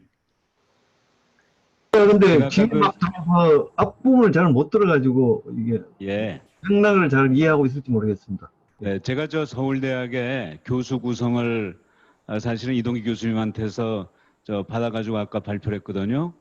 그러니까 지금 56분 중에 49분이 이제 경영학 박사고 나머지가 이제 경제학, 산업공학, 또 심리학 박사 한 분 있다는 얘기는 사실 이동기 교수님이 주신 건데 제가 제안을 했습니다. 저 서울대학을 비롯해서 우리나라 모든 대학, 경영대학이 경영학 교수가 경영학 박사가 경영학 교수가 되는 세상이 아니고 기업이 필요한 모든 학문을 다루는 분이 전공이 경영학 이외의 모든 분들이 이제 경영대학 교수가 되셔야 된다 하는 얘기를 제가 드렸는데 앞으로 서울대학의 경영대학이 그렇게 경영대학의 교수 구성을 바꿀 수 있을까요? 예, 저는 뭐 지금 그 경영대학 교수 구성은 지금보다 훨씬 더 지금 요즘 이제 그 교수 구성을 보면은 최근에 들어온 교수님들 중에서 학과 타 전공 박사분들이 굉장히 많으세요. 특히 이제 경제학 박사나 뭐 산업공학 박사나 이런 분들이 많아서 점점 앞으로 경영학 박사 이외에 다른 전공 박사가 앞으로는 조금 더 많아지지 않을까라는 저는 그런 예측과 기대를 지금 하고 있습니다. 그래서 네. 특히 이번에 우리 파이낸스 재무 전공 교수님은 매경 이코노미스트인가 주로 경제학자를 대상으로 주는 상을 받으신 분도 그렇고, 그래서 뭐 파이낸스와 경제학 간의 그 간격이라든가 또는 뭐 인사조직이나 심리학, 사회학과의 간격이라든가 이런 것들이 적어도 PhD 박사 레벨에서는 많이 줄어들고 있는 것이 현실이라고 봅니다. 역사학이나 철학, 역사학, 철학, 뭐 수학, 뭐 물리학 이런 그 교수를 뽑을 때는 안 올까요? 근데 우리나라가 근데 저기는 교수 숫자가 저는 지금 서울대 교수가 56분 정도입니다만은 숫자가 좀 더 늘어나면은 아직은 지금 필요한 최소한의 그 티칭 인력 확보도 수준의 정도에 그치고 있기 때문에 조금 더 정말 연구 중심 대학으로 교수 숫자가 좀 더 많아지면은 가능한데 그 숫자가 티어가 많이 늘어나지 않는 한은 단기적으로는 뭐 역사학이나 철학이나 이렇게 광범위하게 확산되기는 조금 어렵지 않을까 막연히 그렇게 지금 예측을 합니다. 예. 그다음 최소한도 한 대학 안에서 근데 서울대학교 안에서 역사학이나 철학이나 심리학이나 이런 교수님들이 경영대학의 겸임 교수로 오셔가지고 함께 가르치는, 함께 연구하는 그런 수준이 되면 좋겠다고 생각되는데 여기 박영렬 교수님 아까 저 패널 발표를 멋있게 해주셨습니다만 연대는 어떻겠습니까? 이런 가능성이 있을까요? 아까도 말씀드렸습니다만 90년대 말 2000년대 초에 공학이나 이런 데서 와서 경영학 원론 가르쳐달라고 그랬는데 저희가 굳게 문을 닫았죠. 그래서 아마 쉽게 변하지는 않을 것 같습니다. 그래서 아마 노력은 해야 되겠는데 그 노력 자체가 그 산업과 관련해서 교수들을 경영학을 전공하지 않은 교수님들을 초빙한다면 가능할 것 같은데 산업을 떠나서 그 뭐 역사나 이런 분야의 교수님을 아마 초빙한다 그러면은 좀 이해를 못 하실 수도 있지 않나 하는 그런 생각이 듭니다. 좀 시간이 걸리지 않을까 하는 생각을 하고 있습니다. 예. 제가 최근에 인천대에서 지난 4년 동안 있으면서 그 학제 간의 연구, 특히 전혀 상상이 안 될 정도로 분야가 다른 예컨대 영문학 교수님이 바이오 논문을 쓰시고 역사 교수님이 쓰시고 또 생명과학 교수님이 영화학에 대해서 논문 쓰시고 이런 경우를 했는데 정말 상상하지 못할 정도로 엄청난 논문들이 나왔거든요. 그래서 경영학회는 어떤가요? 경영학회가 경영학 박사만 저 회원으로 모실 게 아니라 정말 기업에 대해서, 경영에 대해서, 경영자에 대해서, 이 사회에 대해서 관심을 가진 모든 분야의 학자님들을 경영학회 회원으로 모시고 같이 연구하고 논문 발표하고 교류하는 가능성은 없겠습니까? 좋은 제안을 해서 감사드립니다. 내년도에 회원이 엄청나게 많이 늘어날 것 예. 같습니다. 제가 저희 정외과 교수 한 분이 저한테 내년도에 그 회원이 되겠다고 그러시더라고요. 좀 청장님께서 좋은 아주 팁을 주신 것 같아요. 내년도에는 한번 제가 그 관련 저 학문 분야에 계신 그 교수님들을 그리고 아니면 뭐 백그라운드가 그렇지 않은 그 경영자분들이나 이런 분들을 회원으로 적극 모시는 그런 작업을 하도록 하겠습니다. 감사드립니다. 예. 네네. 예. 저희 인천대에서 지금 영문학 교수님이 8분이 계시는데 그중에 6분이 바이오 논문을 쓰셨어요. 그래서 그 얘기를 제가 울산 과기대 카이스트 거기 총장님들한테 말씀드렸더니 그 대학에서는 바로 그런 영문학 교수님을 좀 바이오 교수 쪽으로 모시고 싶다 이런 얘기도 하더라고요. 그러니까 사실은 이런 게 꼭 경영학뿐이 아니라 모든 학문 분야에서 이제 학제적으로 나가야 될 때가 왔고 경영학도 그 선두에 서야 되지 않을까 이런 생각이 좀 듭니다. 그리고 만일 우리 경영대학이 그리고 경영학회가 이렇게 다양한 학문을 하는 분들로 구성된다면 마치 코로나 바이러스가 우리를 불가역적으로 비가역적으로 우리를 바꿔놓듯이 경영이라는 학문도 연구 대상으로서 또 교육 대상으로 교육의 컨텐트 면에서 크게 변하지 않을까 한번 기대를 해봅니다. 네, 지금 이제 시간이 다 종료되는 시간이기 때문에 좀 정리를 하도록 하겠습니다. 사실 오늘 발표 이 특별 세션의 제목이 처음에 원래 경영학의 종말로 올려놨었습니다. 그랬더니 몇 분 교수님들께서 경영학회에서 주관하는 세션에서 경영학이 종말되면 되겠느냐라는 우리의 말씀이 있으셨는데 사실은 그때도 경영학의 종말을 이야기하고자 했던 것은 아니셨던 것 같고요. 아마 이 위기 상황에서 종말을 맞이 않기 위해서 재도약하기 위해서 무엇을 해야 될지에 대한 고민을 한번 이 집단지성을 한번 생각을 해보자라는 그런 말씀이셨던 것 같습니다. 오늘 우리 총장님 주제 발표와 또 토론을 들으면서 저는 한 가지 이런 생각을 했습니다. 이 경영학자가 정말 앞으로 경영학자들이 정말 겸손해야겠구나. 우리가 너무나 많은 것을 모르고 있다는 것을 알고 아까 우리 AI를 새로 배우듯이 또 기타 새로운 신산업에 대한 좀 인사이트를 갖기 위해서는 더 많이 배우고 현실에 기반한 경영학을 가르칠 수 있는 지식을 스스로 습득하는 그런 학습자의 마음이 돼야 되지 않는가 하는 그런 생각을 하면서 오늘 경영학의 위기를 극복해서 종말이 아닌 재도약을 위해서 이 경영학회니까 경영학자들이 많이 각성해서 공부를 많이 하자라는 부분으로 정리하고 마무리하겠습니다. 네, 수고 많으셨습니다. 네, 고맙습니다. 멋진 꿈에 대해서 멋진 해몽을 해주셔서 이윤철 교수님 고맙습니다. 네, 수고하셨습니다. 수고하셨습니다. 감사합니다. 감사합니다. 네.